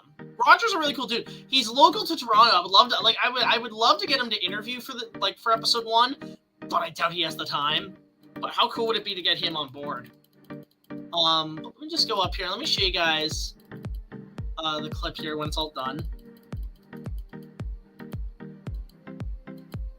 Again, it's, you know, I'm not too. Again, it's all about drama. I'm not too into that, into creating it. Like, listen, you just gotta let art be art. You can't, constantly censoring it is just not a good thing. Let's see here. So yeah, this is Roger Christian, who was the Academy Award-winning production designer on the original Star Wars, and also Return of the Jedi and Phantom Menace. And he was so cool to talk to about the movies. And there he is. I got his autograph and everything. That's him with George Lucas in Tunisia. But yeah, so that right there is the original lightsaber prop that he brought with him. And I got to hold that. It's the graphics grip. That was so cool to hold that prop. Deadwing, I would love to get on my channel if he would be interested. I know he invited me to, there were some people saying, oh, we should have gotten him to do, help out with Users Paradise. I would have loved to have collaborated on that. I do have a TikTok, actually. I don't use it as much, but I do. Even Oscar winner of the original film's production design, Roger Christian. ILM would, of course, handle all the visual effects, and then Burke would return to... Yeah, so I actually, I met him, and he's a really nice guy. And if you're wondering who Roger Christian is, in Phantom Menace, when he was on set, what did he look like? He looked like this, and I believe he was the guy in the documentaries. I believe he's the guy Let me actually just make sure I do some research on that for a sec. Who was the guy talking to George? George Lucas in the documentary.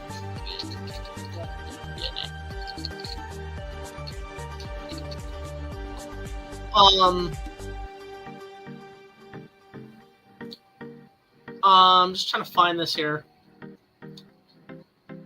Let's see. Roger Christian. Just look up Phantom Menace. I'm just seeing who he was on set of episode 1. Let's see. Yeah, I'm not sure if that was the same guy. I'm just trying to see if it's the same guy who says, I take it if you say action on roll camera. I'm not sure. Just trying to see where he's at here. Just give me a second to find a photo or video of him on Phantom Menace. But I think, I don't know, actually it might be a different guy. Let's see.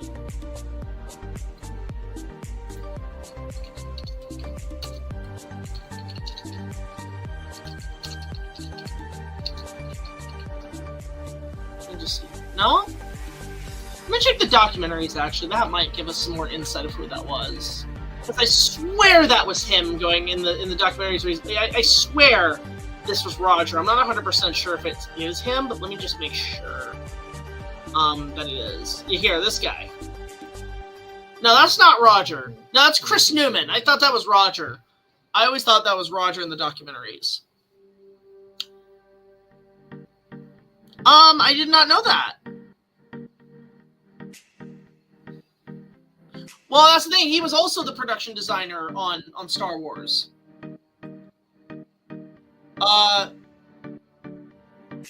Really? I didn't know that. That's cool, David. Okay. It's production design, Roger Christian. So here's the thing, too, guys. I think around 6 o'clock, depending on what's happening, we're probably going to wrap this up soon. But let's see what happens here. Just see here.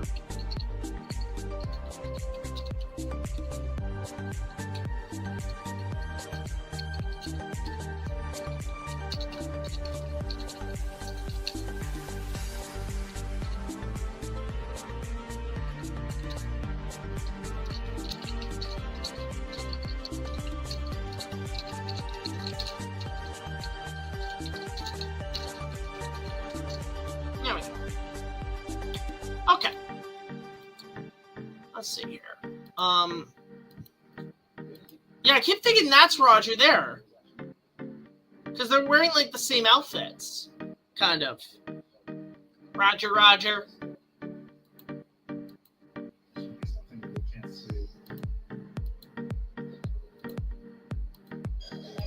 Let's see here.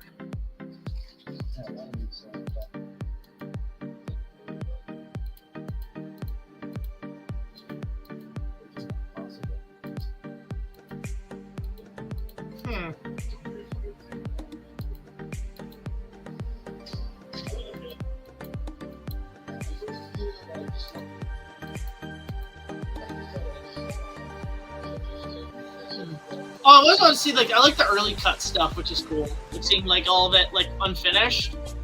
Like you can see here. The raw footage of them fighting. That's so good. Look at that. Let's watch that again. They were really going at it on that scene. It's crazy.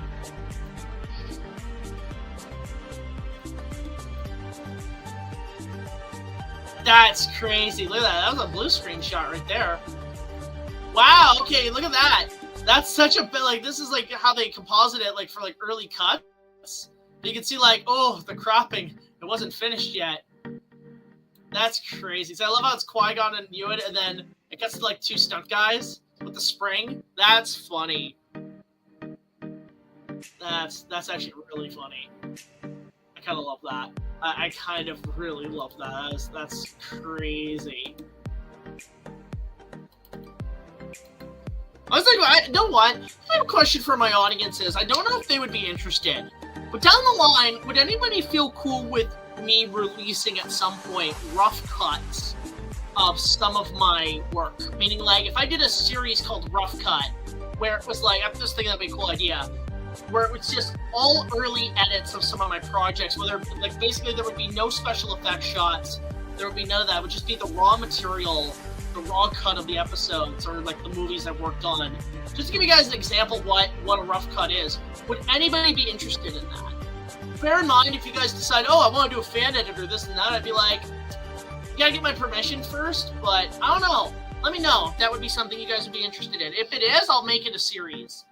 And, release like very rough cut of some of my earliest stuff, like whether it be animatics and stuff. I think that'd be kind of fun just to see like the filmmaking process for you guys. If there is enough votes, for sure, I will do that, because that would be kind of fun to show like the rough edits of everything being worked on.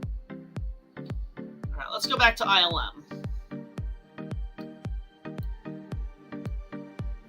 Yeah, because we're at 31 minutes, but we're doing good.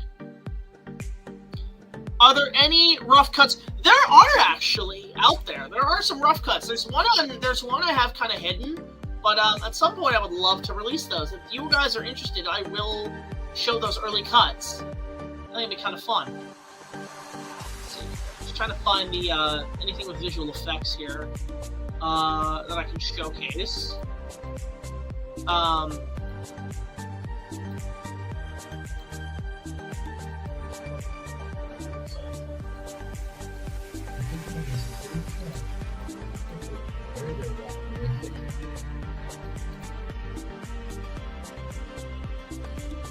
I like this stuff, like the early stuff of this movie is cool.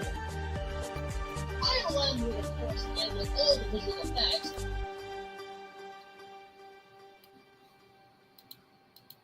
And you can have a character locked, is grab, say risk. Let's see here. Just trying to find stuff on visual effects here. Yeah, see, they even used practical back then. They didn't do it all digitally, which is cool. Let's see here.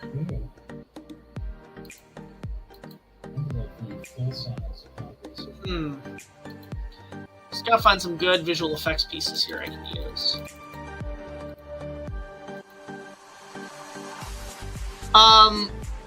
I was going to edit one of your videos where you dress up like a judge and play a little skit, but that couldn't be because that was a time I was busy to get a chance. Hey, maybe someday, Starmaster.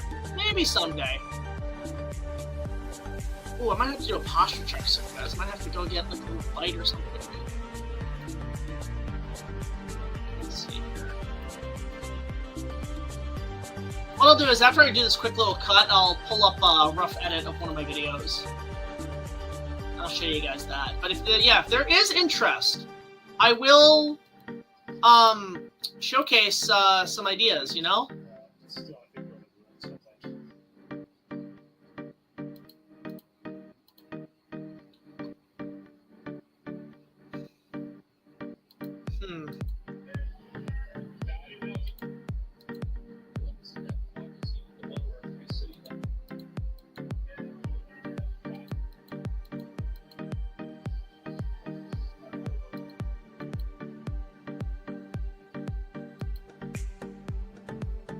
Yeah, just trying to find all the different visual effects work here. Let's see here. No.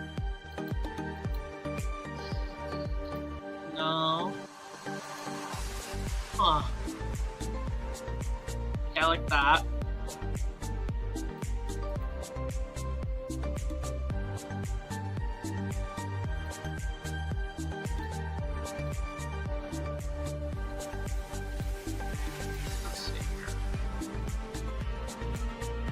Yeah, it's also the first time they did motion capture, too, which is interesting.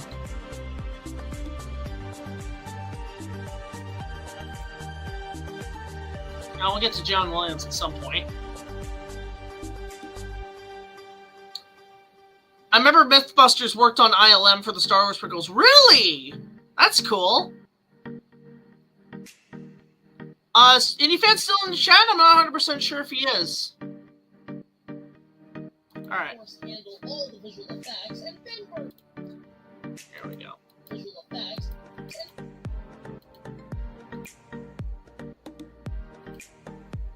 Now let's go to Ben Burt where he's editing.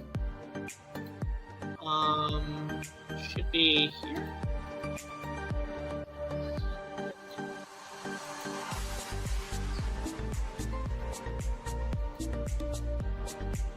See, this is literally the process of editing things, you know? I'm in the same boat. I'm in the same boat, Ben. I'm in the same boat as you.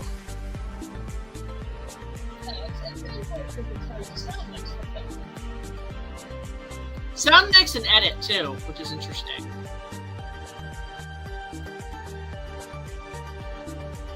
Okay, let's just play this all back and see how we're doing here. Before the events of episode 4. Afterwards, pre-production began with a ton of concept art and production craftsmen, some of which have been around since the original trilogy, from Ralph McQuarrie, and even Oscar winner of the original film's production design, Roger Christian. ILM would of course handle all the visual effects, and Ben Burt would return to sound mix the film. Production began in Britain on the sound stages in June. Yeah, there we go. All right, so while we go, let me just go quickly up here so I know where I'm going to go with production to begin. See here.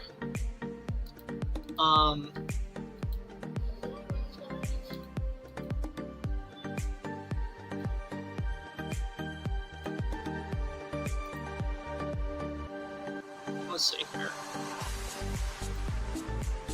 Yeah, try to add this. Production began written on the sound stages in June 1997. Does the director say Yoda? That's funny.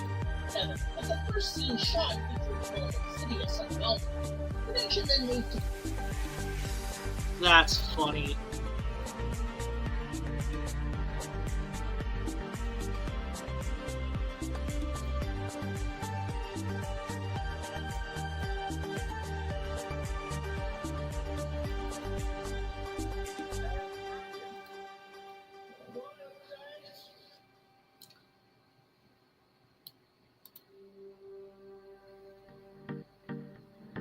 That's funny, that was like the first thing shot.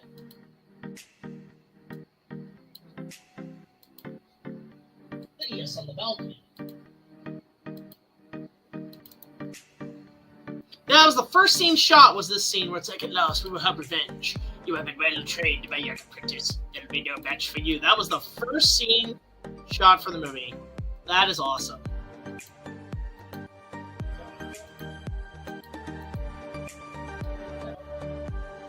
There we go.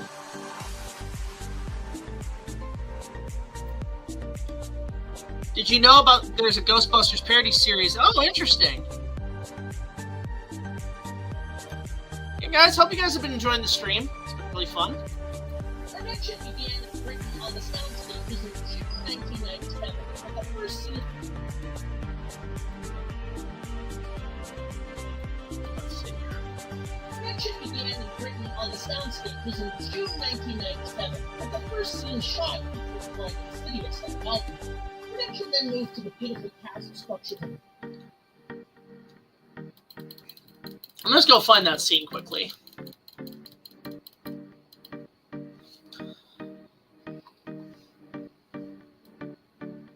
So it's at last we'll have revenge. Trying to find that scene.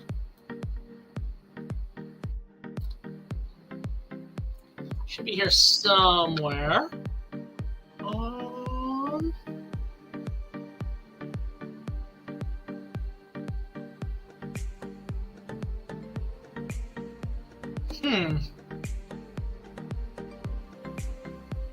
Should be here somewhere. Oh, here he is. Yeah, this scene. This is the first shot of the first scene shot for the movie. Was right here.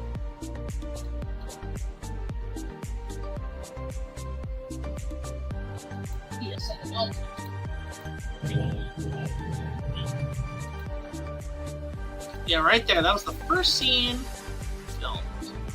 Really, really cool.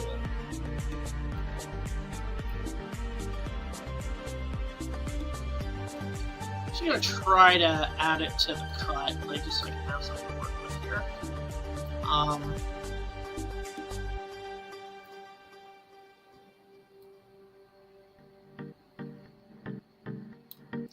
Just adding those little details to make it a tad better. Editing is a process, people. It's a huge process. So just thrown in. You can't, like... The day they do AI editing is going to be crazy. I don't know, to be honest. Yeah, I'm really excited for that. Revenge of the Sith coming out. Production began in Britain on the sound stages in June 1997. The first scene shot featured one of the Insidious and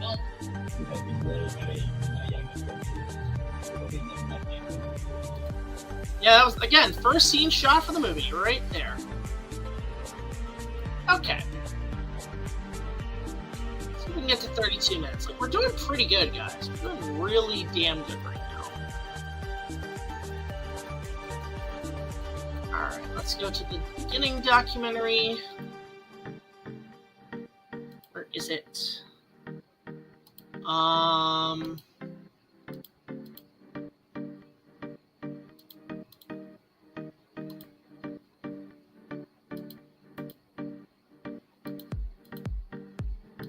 Here we go. Okay.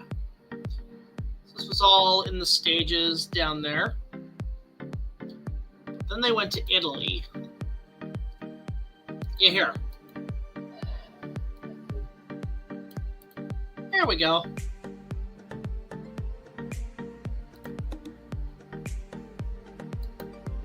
Production then moved to the beautiful castle structures of Italy to film the Queen's Palace.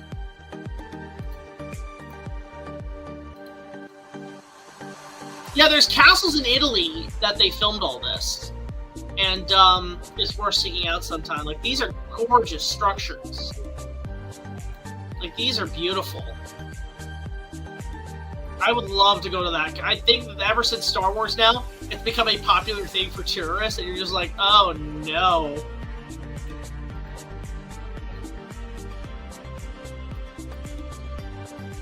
You're like, oh no, every Star Wars fan is going to come to Italy now. Oh yeah, we're going to go see it. Honeybear and I are going to go see it. Speaking of, guys, if you guys can definitely, can one of you guys admins put the link in? Because I want to give a little shout out to Honeybear here for a second. I also got to do a posture check. Stretching the neck. Stretching the neck. IndiFan, Brock's great to work with. But yeah, can I get Honeybear's website in the chat, please, guys? Let's get do a little stretch. God, we've been going for like 2 hours. My goodness. It's fun, though. Let's just get the resiliency in there for a sec, and we'll get that going. I can't really go too far up top.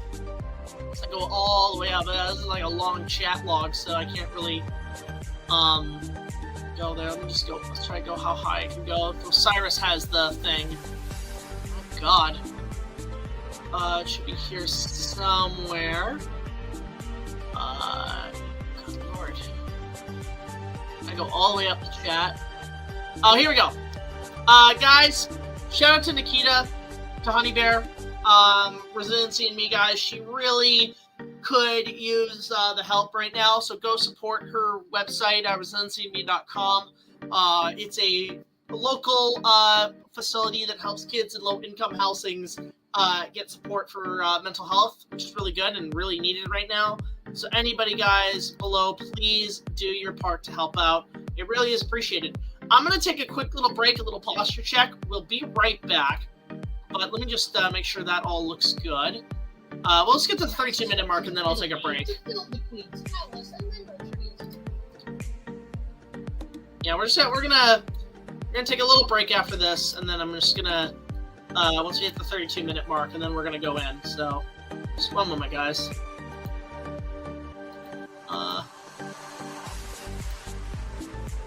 Let's see here.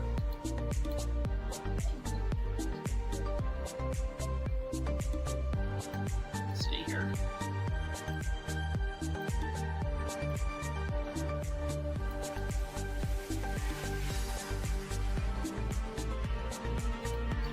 Yeah, we'll take a hot break in a sec here, guys. Just want to get to the 32-minute mark if we can. But we're doing good. Doing really good right now. Production then moved to the beautiful castle structures of Italy to film the Queen's Palace, and then returning to Tunisia, where the original film was shot, and suffered the same weather problem. And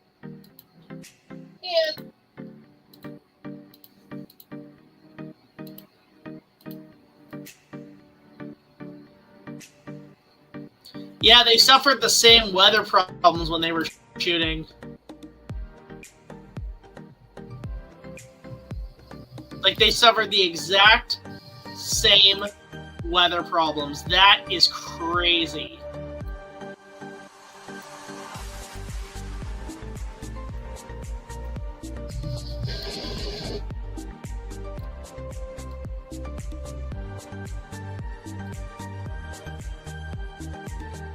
That is the most insane part.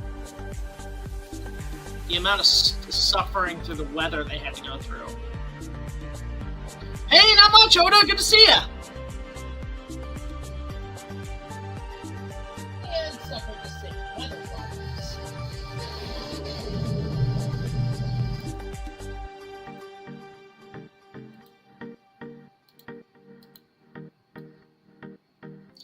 Yeah, this happened too. This is crazy, this part. Watch this. And suffered the same weather problems. The storm destroyed about 75% of the set. Yeah, it fucked up the whole set when they were filming episode 1. That is crazy. Are you making a review of the prequels? Yes, that's what I'm working on right now, Oda. That is the plan.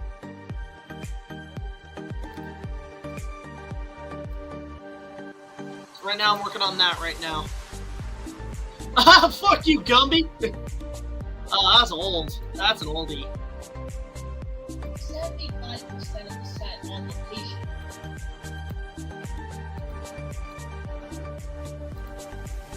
Yeah, this was crazy. But not pioneering digital technology.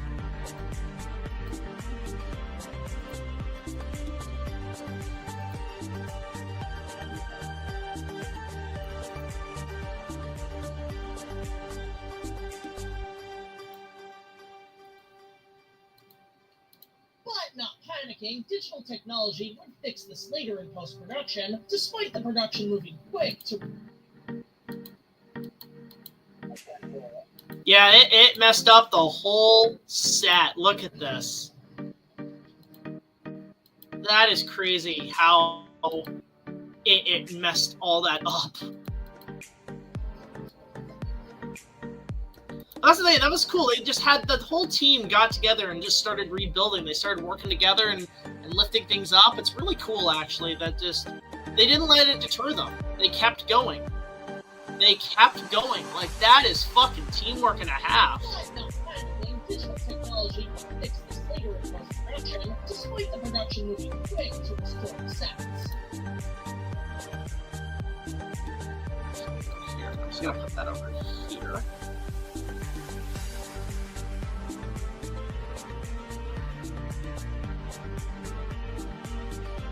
My mouse is being a little sensitive today. Let's see here. Let's see here.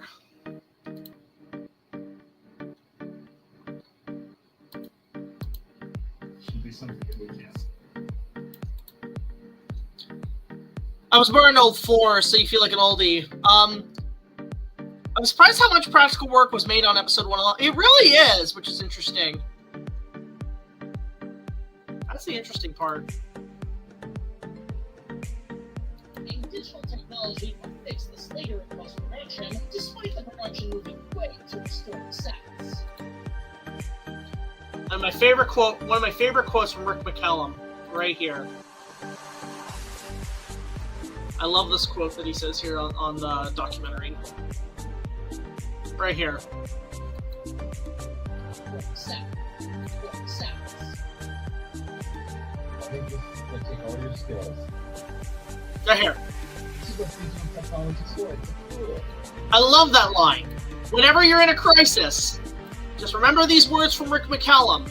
This is what digital technology is for. It's a tool. That is like a great quote. See, people want to quote all the dumb stuff, but I think that's a great quote to go on as a backup plan. This is what digital technology is for. It's a tool. I love that quote. That's such a nice thing to say too. Like just to say, hey, let's not panic. Come on, y'all, we can do it. It's such a we can do it attitude, which I really like. And it's such a nice thing to have. Like honestly, digital technology can do that. All right, guys, I'm gonna take a quick little break. I will be right back. I gotta do a posture check, get something in my stomach for a sec, and then we're gonna come back and see how we're doing here. So just hold what you got. We're gonna be right back, and we're gonna continue on with the prequels in a sec. So we'll be back after these messages.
And we're back. Okay, so sorry guys, I had to take a hot second and get through some stuff I had to fix up. But yeah, we're gonna get back on to episode 1. So hope everybody's been enjoying the stream. It's a good long one. So it's really entertaining. Keep you guys occupied. I've got some munchies in me. I'm controlling the light. It's about to go dark. Disney Star Wars is a mess, but have you never looked at it? I mean, Expanded Universe, yeah, it's a bit of a mess too.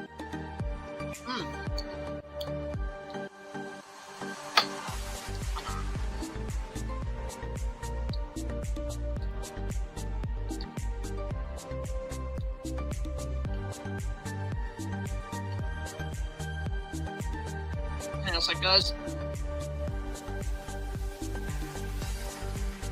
Just go in the chat. Back it up. Oh, jeez. I've done for a while in this chat. There we go. Okay, moving on. Back to business on the Phantom Menace. Okay.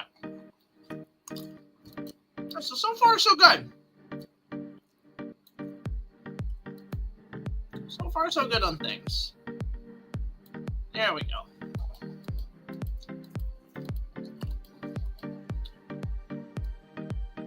There we go.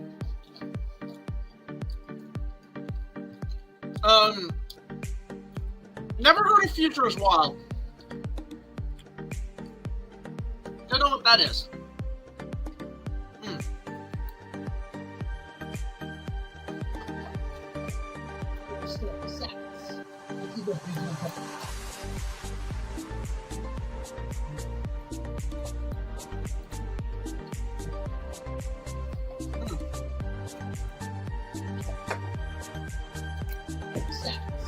Oh, I'm gonna fix that up a little bit. There you go, you can see more of what's happening.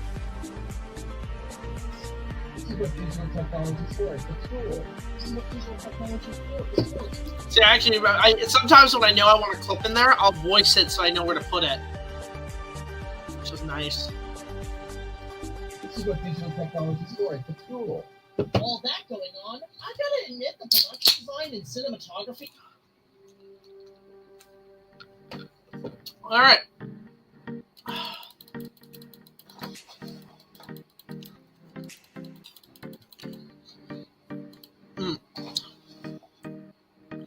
Huh, interesting.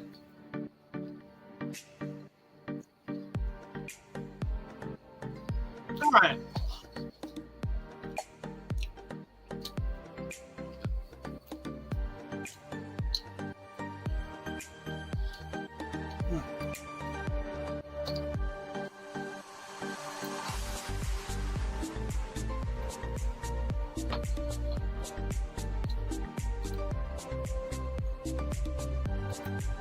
With all that going on, I gotta admit.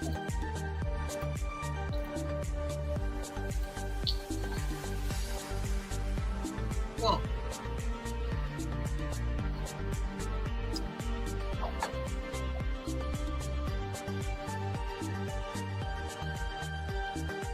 No, we're getting there, guys.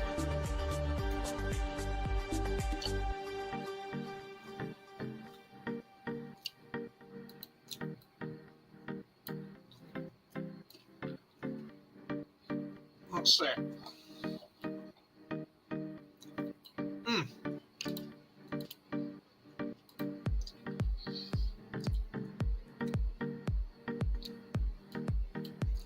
Alright, there we go. Production design and cinematography.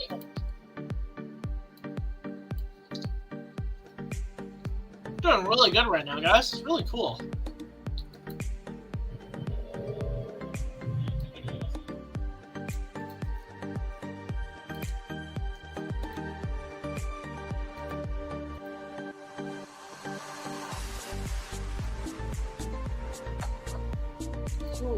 With all that going on, I gotta admit the production design and cinematography are fantastic. They really are.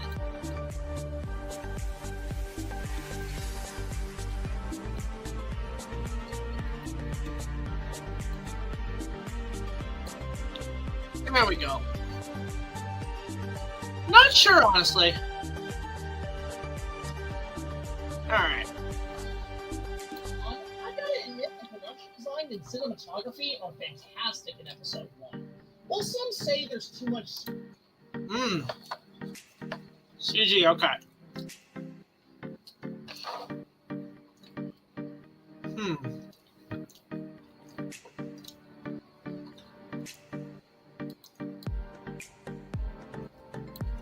Let's see here where I can add some, like, something that isn't CG. Or kind of.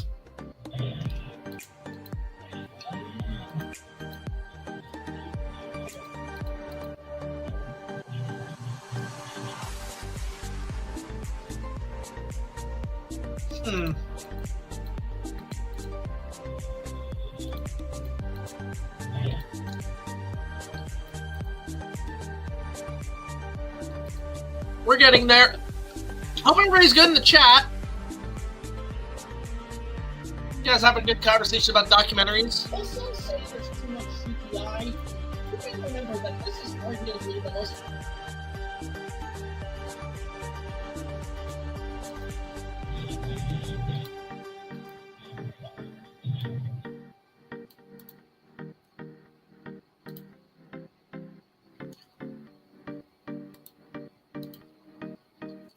Let's see here.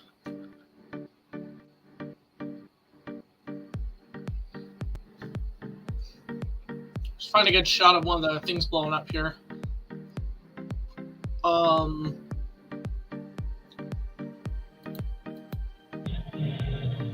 Actually, I'm gonna come back to that later. Trying to find a good shot of the something practical that was on set. Oh no! Nice! Oh yeah, here we go, here we go.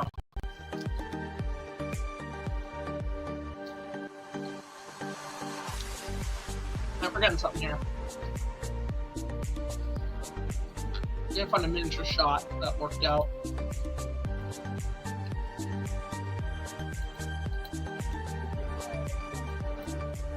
No, like that guy.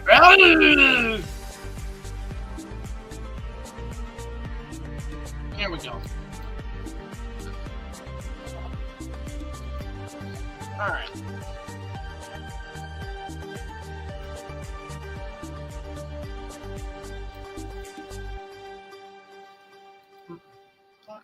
You may remember that this is arguably... There we go.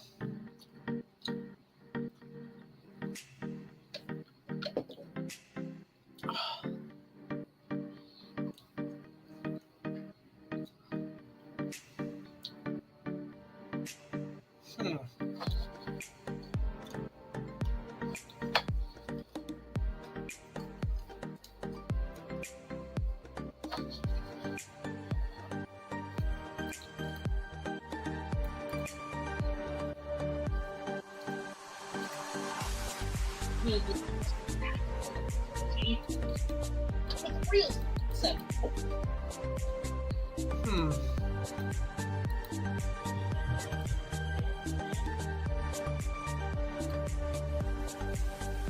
We're getting there, guys. We're almost there. Let's see here.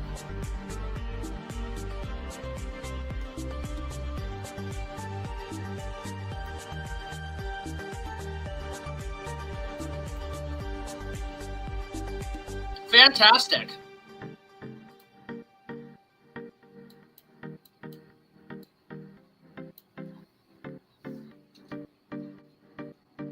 Practical of the trilogy, with real sets and locations. A lot of the desert looks more impressive.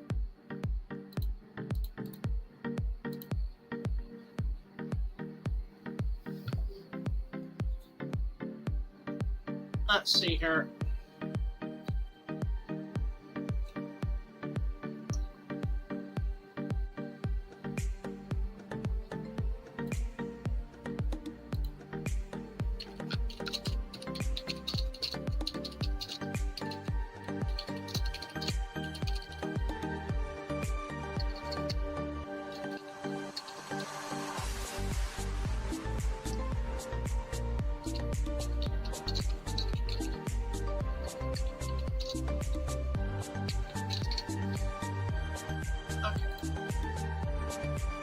Let's see here.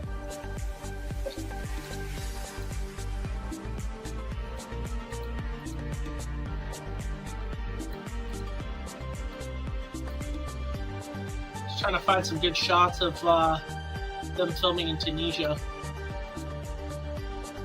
There we go.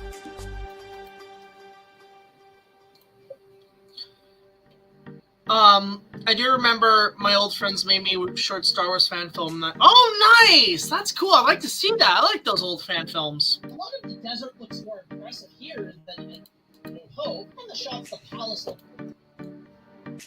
Actually, no, I don't like that shot. That shot's too much digital. Let's go back to... No, let's go to that fight with Maul, because that actually looked pretty good.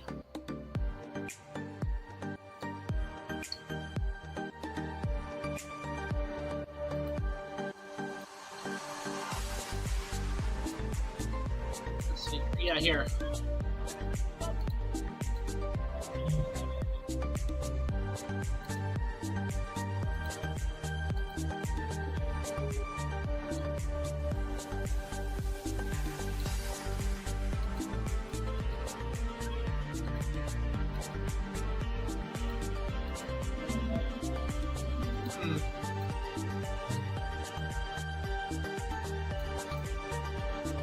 Yeah, I'm gonna find a better shot here.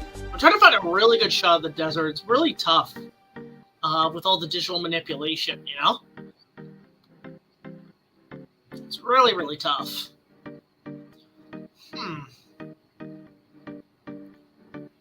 This one?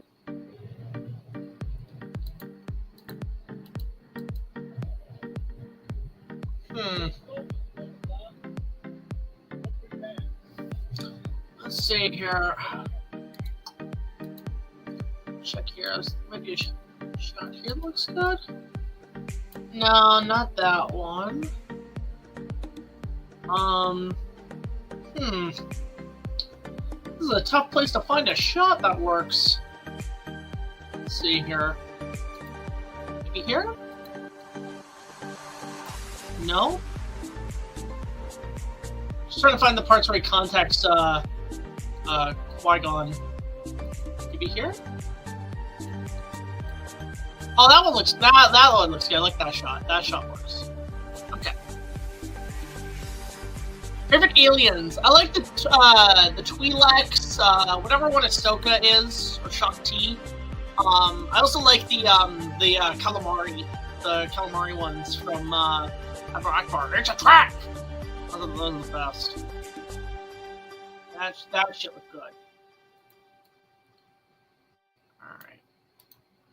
Here we go.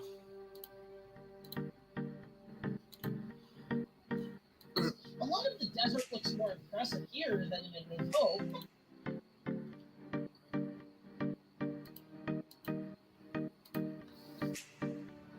That looks pretty good. A lot of...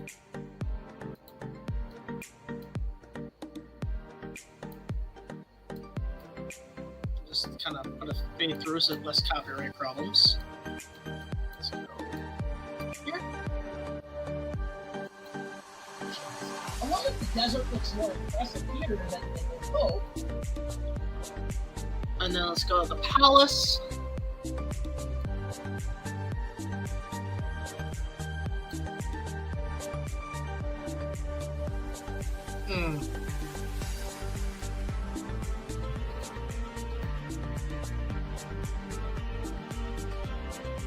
I like these shots. These shots are gorgeous.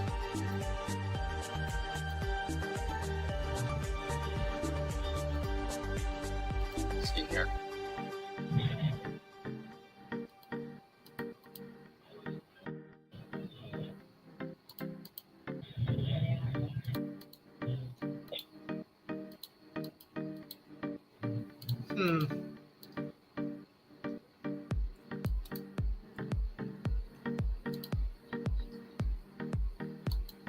Here we go. In New Hope, and the shots of the palace location are honestly pretty stunning. Now while CGI...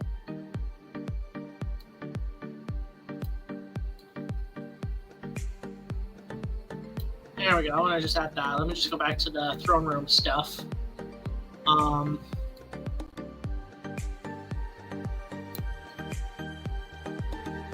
Let's see here.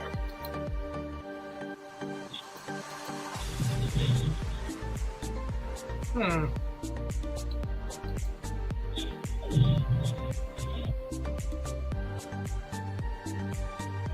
I think it's there's a shot here I really like of them going through here. Yeah, I like that. That shot's really nice.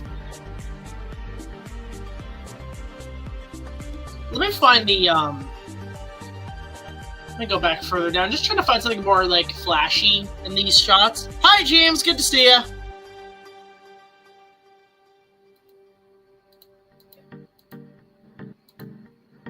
Let's see here. Is it this one? Yeah, I'm just trying to find some good shots here that look good.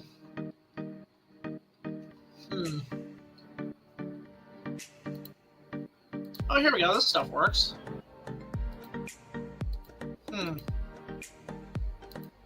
Just trying to find some good, nice shots of the place. Without too much CG, you know? It can be a little bit difficult with the digital movie, you know? Oh, thank you, James. Really appreciate it. I appreciate all the support, man. Alright, let's see here.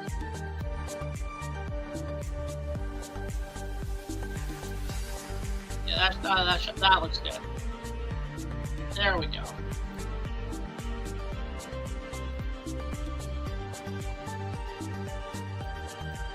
Oh, the shots that Alice location are honestly.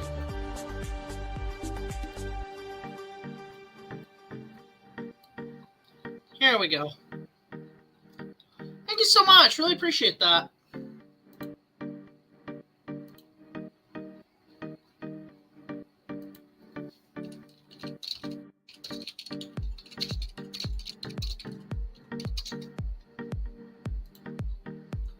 Alright. Oh, and the shots that Alice location are honestly pretty stunning. Now, while CGI is used a ton, there is still a continuing use of. There we go. Yeah, this is where I want to get into some good stuff. Okay. Let me go to... There's one shot of, like, the pilot exploding that I want to use. It's, here, yeah.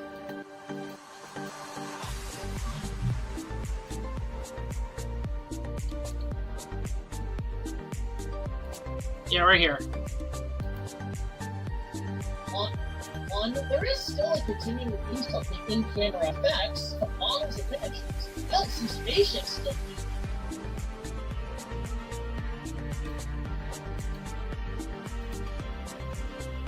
Hell, some spaceships still use the techniques of the original trilogy.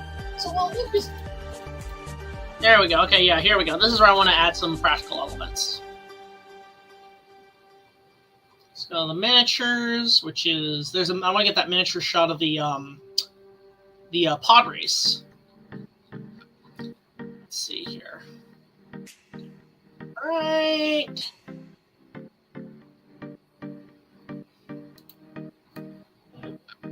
Let me use that shot.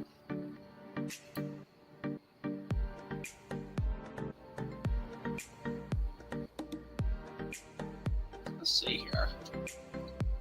There's one shot with like the thing blowing up, which I'm trying to find. In the pod race scene.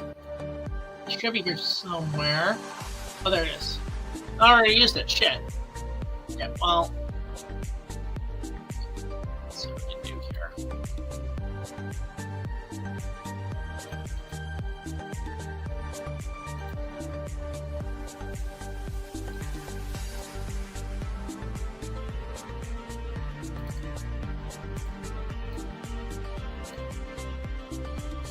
I want to go to the documentary where I show them using the models. Let's see here. Where is the beginning, the making of episode 1? Different minutes. Episode 2. I think I'm gonna call it a day after after I get to 33 minutes, guys. That's what I'm gonna call it a day.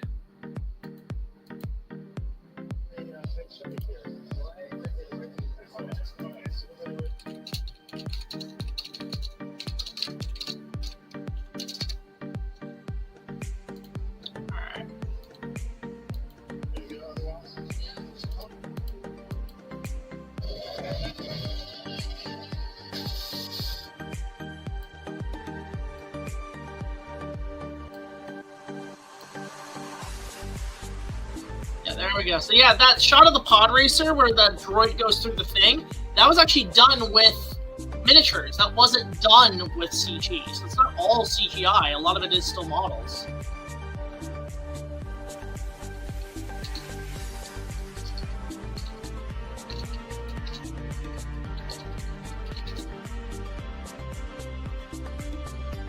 Okay, here we go. There is still a continuing use of in-camera effects for models and miniatures. Hell, some space. There's one spaceship shot I want to get here that's really good that I want to kind of add in here. I'm just trying to find it. It's kind of it's in a darker room. Let's see here if we can find it. It's on the music.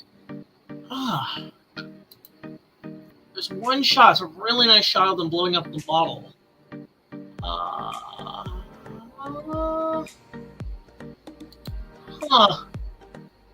That's all there. That's all there. Shows them doing the miniatures. That's motion capture. No, that's miniature, that's miniature, that's miniature. Oh my god, where is this miniature shot they had? Oh goodness. Is it? No. It's a later cut. That's the documentary.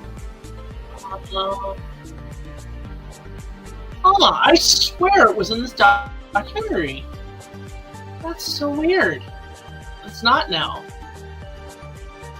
Huh. I swear I had it. Alright, well, in that case, I'm gonna go to the other documentary stuff.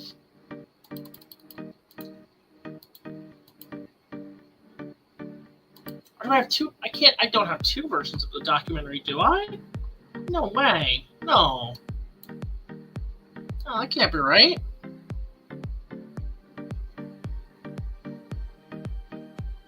Uh-huh. Just slowly looking at it.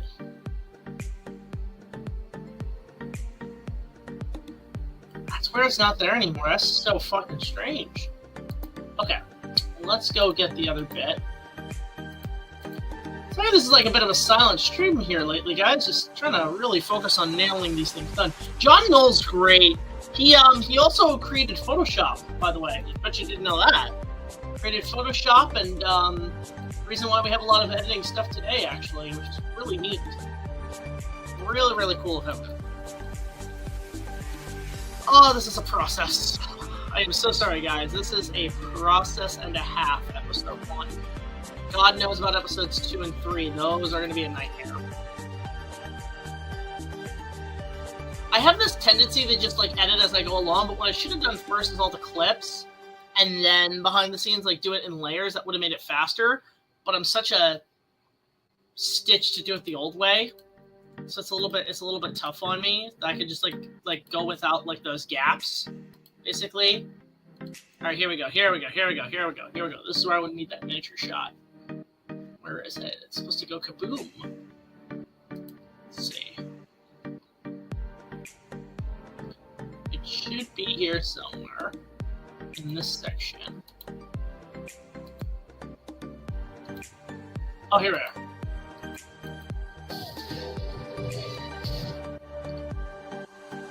There we go. That's the shot I need right there. Thanks, Alexander. Really appreciate it. Welcome, everybody, to the chat who just made it. Super chats are always welcome, by the way.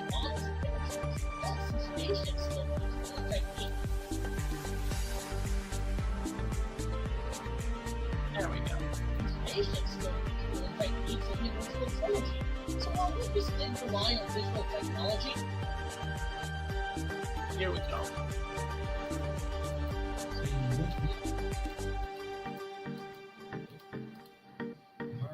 Because he's very physical with his body.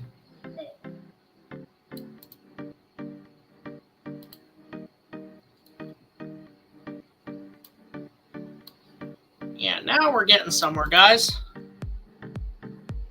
Will my character ever fight Bane? I don't know. That'd be kind of cool.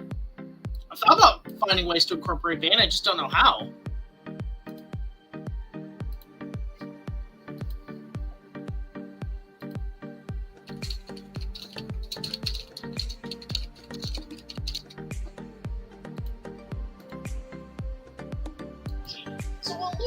you rely on digital technology?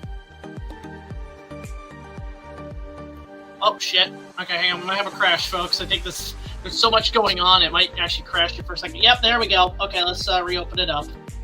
We've had a few crashes, actually. Well, while we're here, we might as well just quickly, I want to quickly just say, we gotta give a shout-out quickly to Honey Bear, and just give a nice little bit on her, why do I have dirt on my nose? That's weird. We gotta give her a little bit of a shout-out here, so let me just go to her website. Resiliency in Me.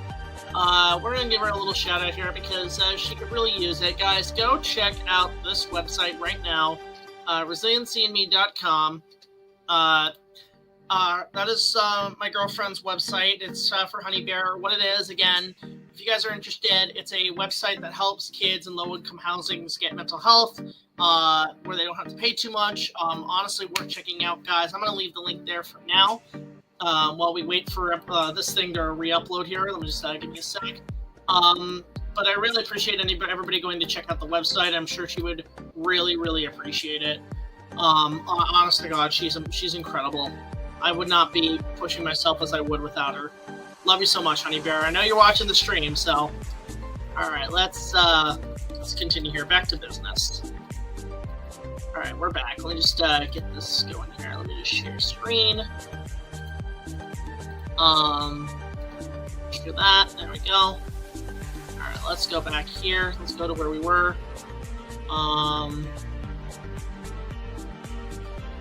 Let's see. Here we go.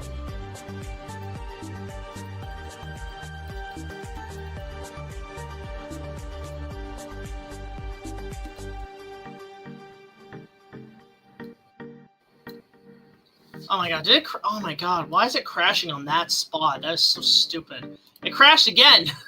God, this is... Ugh! Let's try one more time. It crashed again, it's just like this one spot that gets stuck. I'm just like, ugh. What's my favorite part of editing? Just seeing the pieces come together is honestly one of the best parts about editing videos. Is just seeing all the puzzle pieces put together. It is like a big jigsaw puzzle. You're just putting all the pieces together and you're gonna be like, oh, that's how I did it. Okay. Alright, so let me just first of all try to get this fixed here, guys. One moment. Okay. What was that part that it crashed here? It's always here. Alright. I'm gonna do that. Then I'm gonna do that. Okay, now we fixed it. Okay, fixed it. Okay. We fixed it.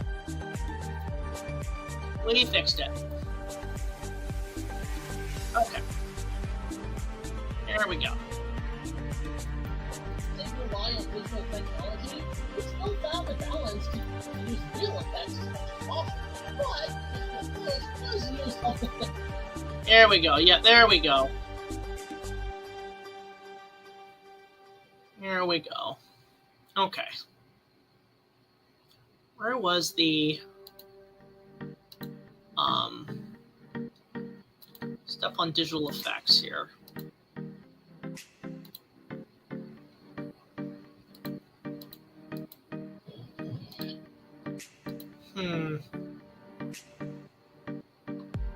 Just trying to find the digital stuff here, like some visual effects here.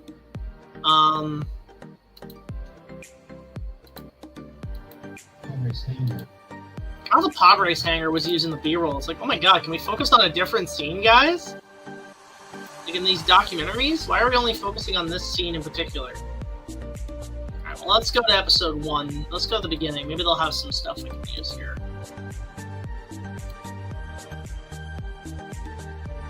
Oh, that was funny, actually. Okay, let's see here.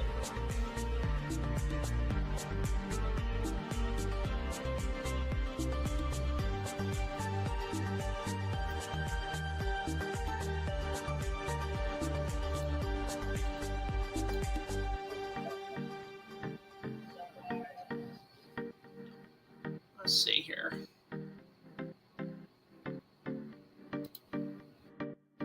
Gee, we still found a balance to use real.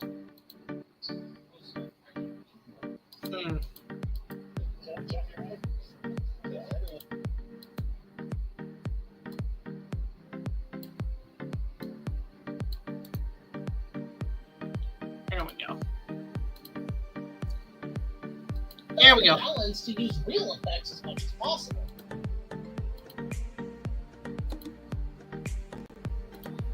There we go. But the digital push was use of the film's major action scenes. Yeah, here we go. This is where we get into the good stuff.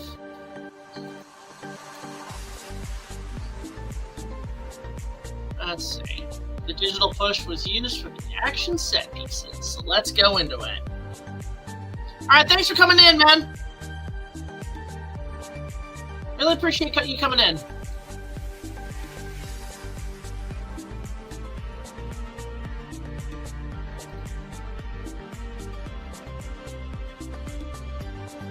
There we go. Also, but the digital push was use of the film's major action scenes.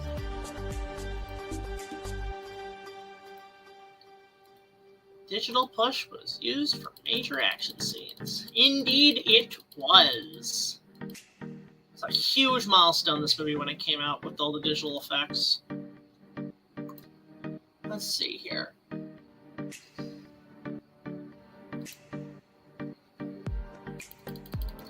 We're almost at the finish line here, guys.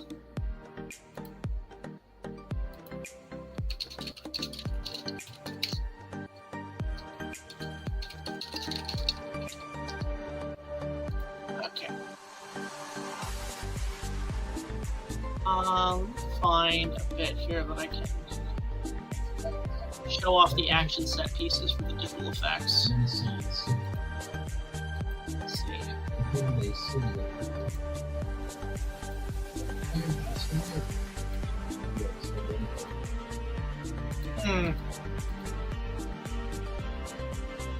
Guys, again, it's a lot of pushing for the digital effects of the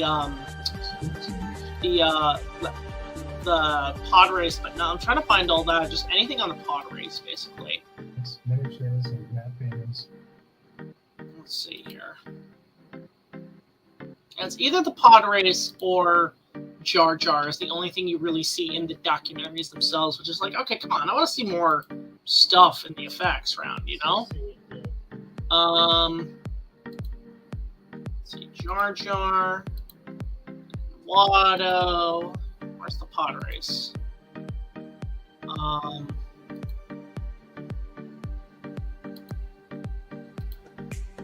Where is the pod? Let's see here. This is the anime of Force now. So just Let's see.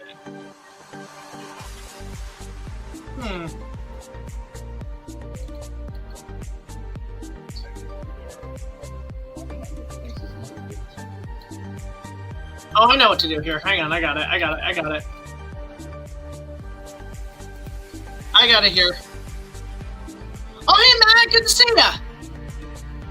Welcome to the chat. Also, but the digital push was use of the film's major action scenes, mainly in the iconic. Here we go. Now we got something. Now we're getting into the pod race. Okay. Okay, once I introduce the pod race, I think I'm actually going to call it a night, guys, because this was a long-ass stream. Let me just see here. I also got to answer a question that was from a while ago, because somebody was asking about this that I could show off, but some footage from stuff, but just give me a sec here, guys.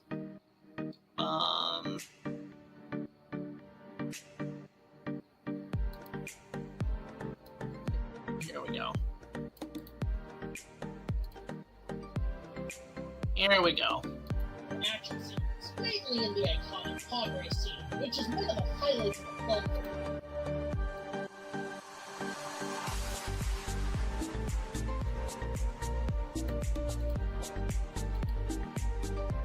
Yeah, it's one of the highlights, honestly. That's a great scene. Let's see here.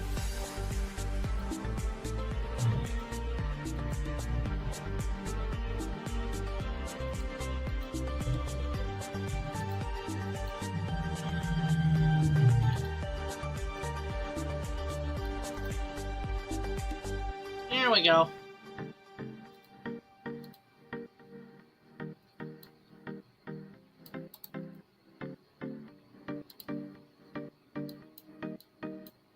There we go. We're getting there, guys. We're getting there. We're getting there. Which is one of the highlights of the film for me, and still holds up. Here we go.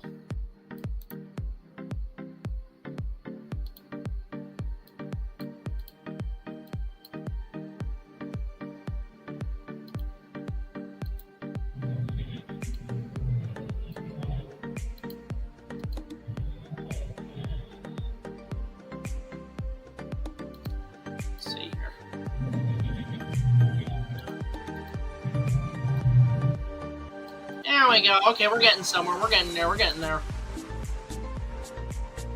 Okay. Okay. And still holds up. Okay. So I think right there is where I'm going to call it. Right at the 33-minute mark. We still have another 20 minutes left of editing, which I'll probably do late tonight, tomorrow, or so on. But before we go, guys, I do want to show off something that somebody asked about, like to see a rough cut of something. So let me just try to find something I can showcase, because, yeah, it's kind of interesting to see what rough cuts look like. Now, thankfully, I have one thing that we can actually pull up here that might be actually useful for us. Let me just try to find it. It's a clip from, it's some of the stuff from Ready Player One. I'm just trying to see what a rough cut of it looks like. Let's see here. If I can find a rough edit, I will definitely show it to you guys. Part 1. Because I'm very curious to show you guys sort of like what it entails to make this sort of stuff, you know? So let me just try to find a rough cut. These are pictures, these are videos. A good rough cut I can show you guys. Just a lot of like footage that hasn't been opened up for in a while, and then I'll call it a night. Because I do have to do a couple of things. I gotta go see Honey Bear and see how she's doing. Let's see here. Part 3, pre-pro? Be under pre-pro? No. I can't be under that. Because I'm wondering where I'm wondering what the animatics are. Because I have animatics for Ready Player One. Part 2. Okay, well it's not there. Backgrounds, previs footage, trailer. Let me just check around here for a sec, try to find a very rough edit. Clips? Backgrounds, ADR, B-roll clips. Let's see here, previs. Okay, there might be some previs here that I have sort of a rough edit so you guys can see what it looks like. Or is it not here? Oh, that's weird. Rough cut. Oh, here, rough cut. Okay. I've got something I can show. So we're going to go in, and I'm going to show you guys sort of a rough edit of what these entail. So let me just get rid of that. Let me just do that, and let me show you guys what I'm talking about. I'll really turn off this bloody music, because that's annoying as hell. I know it's hearing the Force theme multiple times can be like a bit of a pain. Let's go to video. Let me go to Ready Player One.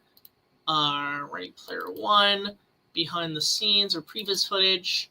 Let's go to a rough cut, and let's just find something that we can show as a rough edit. Let me just see what's available here.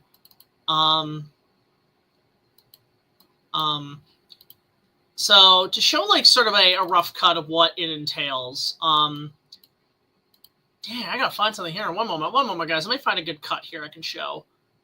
Sell previs. See entire. This one. So this one?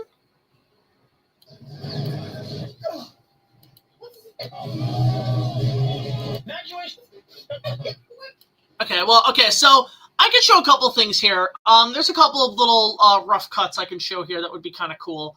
Let me just take a look here, find one that actually works really well. This one?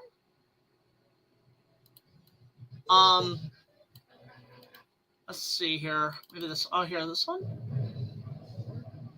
Okay, so this is a work in progress of the scene on the hill that I had with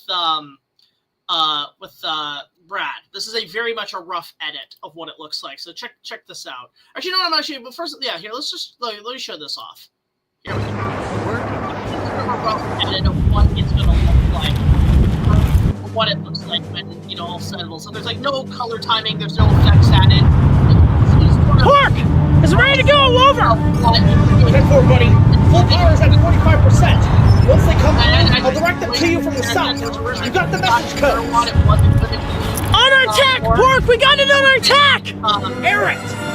Pork was added sort of like last minute when Tarek could only come in for the green screen stuff, but this is just sort of a rough edit of what it looks like. Jack! Like sort of the process of cutting. If you bring everybody here, there's also another thing I can show. Let me see here. going back. What is normal, Brad? Here's sort of Other than so you can see, like, this was a placeholder when we were shooting what I would be doing. So Really? an idea of like, what the You think I'm the kind of fucker who plays Fortnite? Just shut up and shoot, dude! But this is like the original, this is like an animatic, sort of like a test run to see how the shots are going to look. Sometimes there's like a placeholder and stuff, but this is the process of rough What's the situation in the streets? Evacuations are in effect, this Jack. kind of shit, We're a little tight down. Again, Doc was supposed to be more in the battle, but it was just due to like timing, he couldn't make it.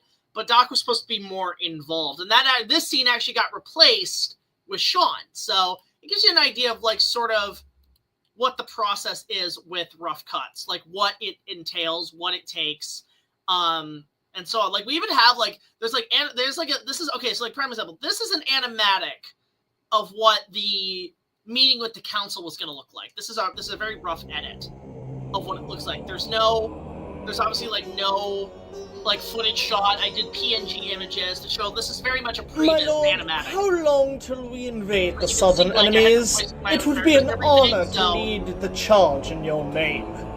The only issue with releasing it is that the only issue is unfortunately just copyright, because these are very rough edits. Unless I find a way to take it out, which I have no clue. But this is sort of like what previous. You are not even past the I've been doing a lot of digital storyboards to kind of show how I'm working on it. But the country it was, again, this was originally going to have Rita, but our cosplay actress was not available, so we went with Lord Zed instead. Did you not see the attempt So you in can see like how January? visually They I were was inbred planning these scum. shots. That was just adorable. You know, and then you see with the final Bro, product. So this is all what was planned for that sequence. It was going to be a lot more different than what was originally cut. So you get an idea of sort of what that entails.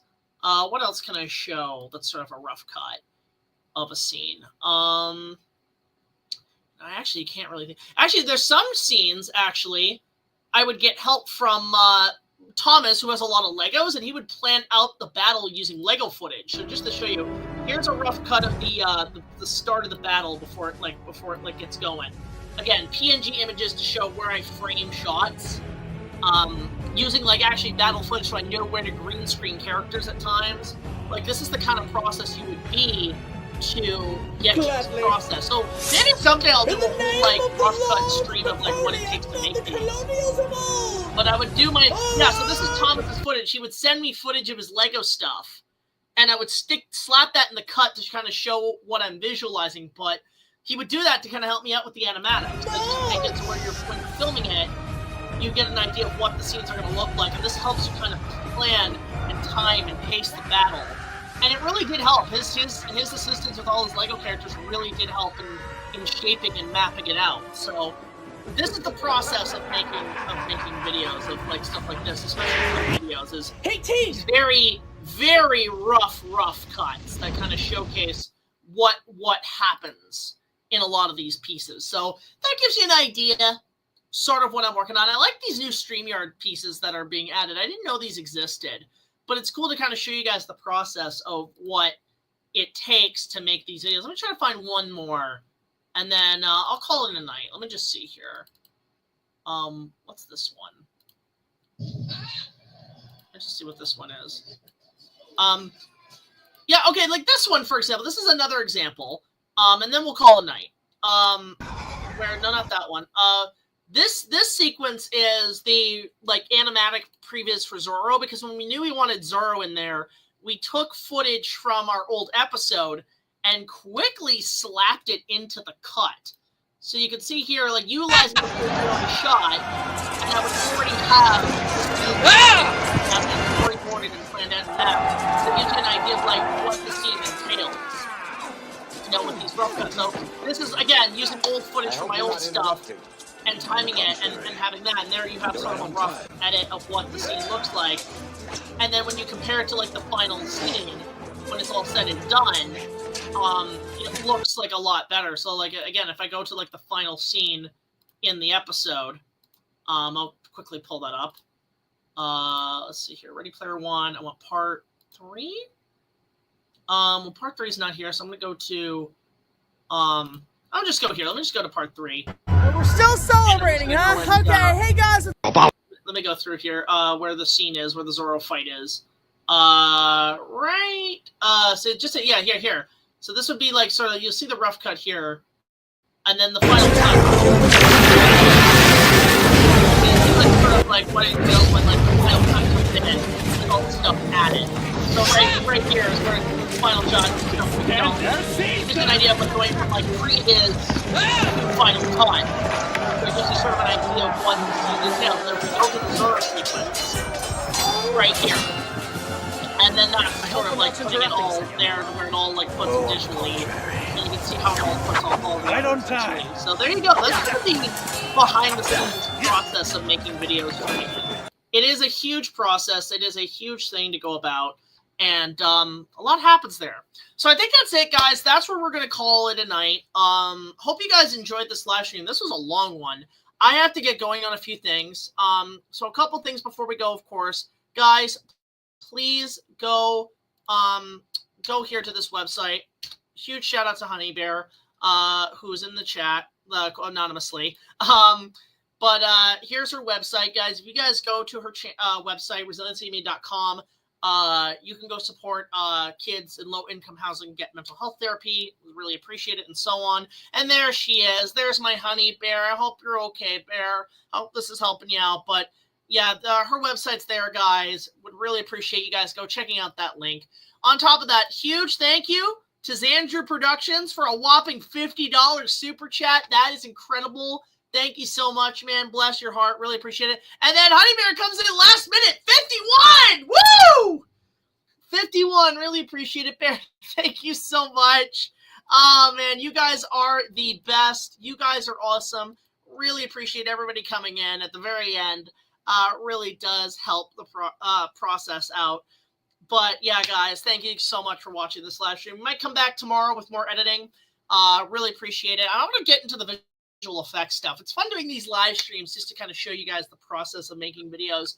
But yeah, that's okay, Bear. That's okay. I love you so much. Anything helps. And yeah, we're definitely going to come back with more down the line. I'm actually going to end this at exactly 3 hours, which is cool.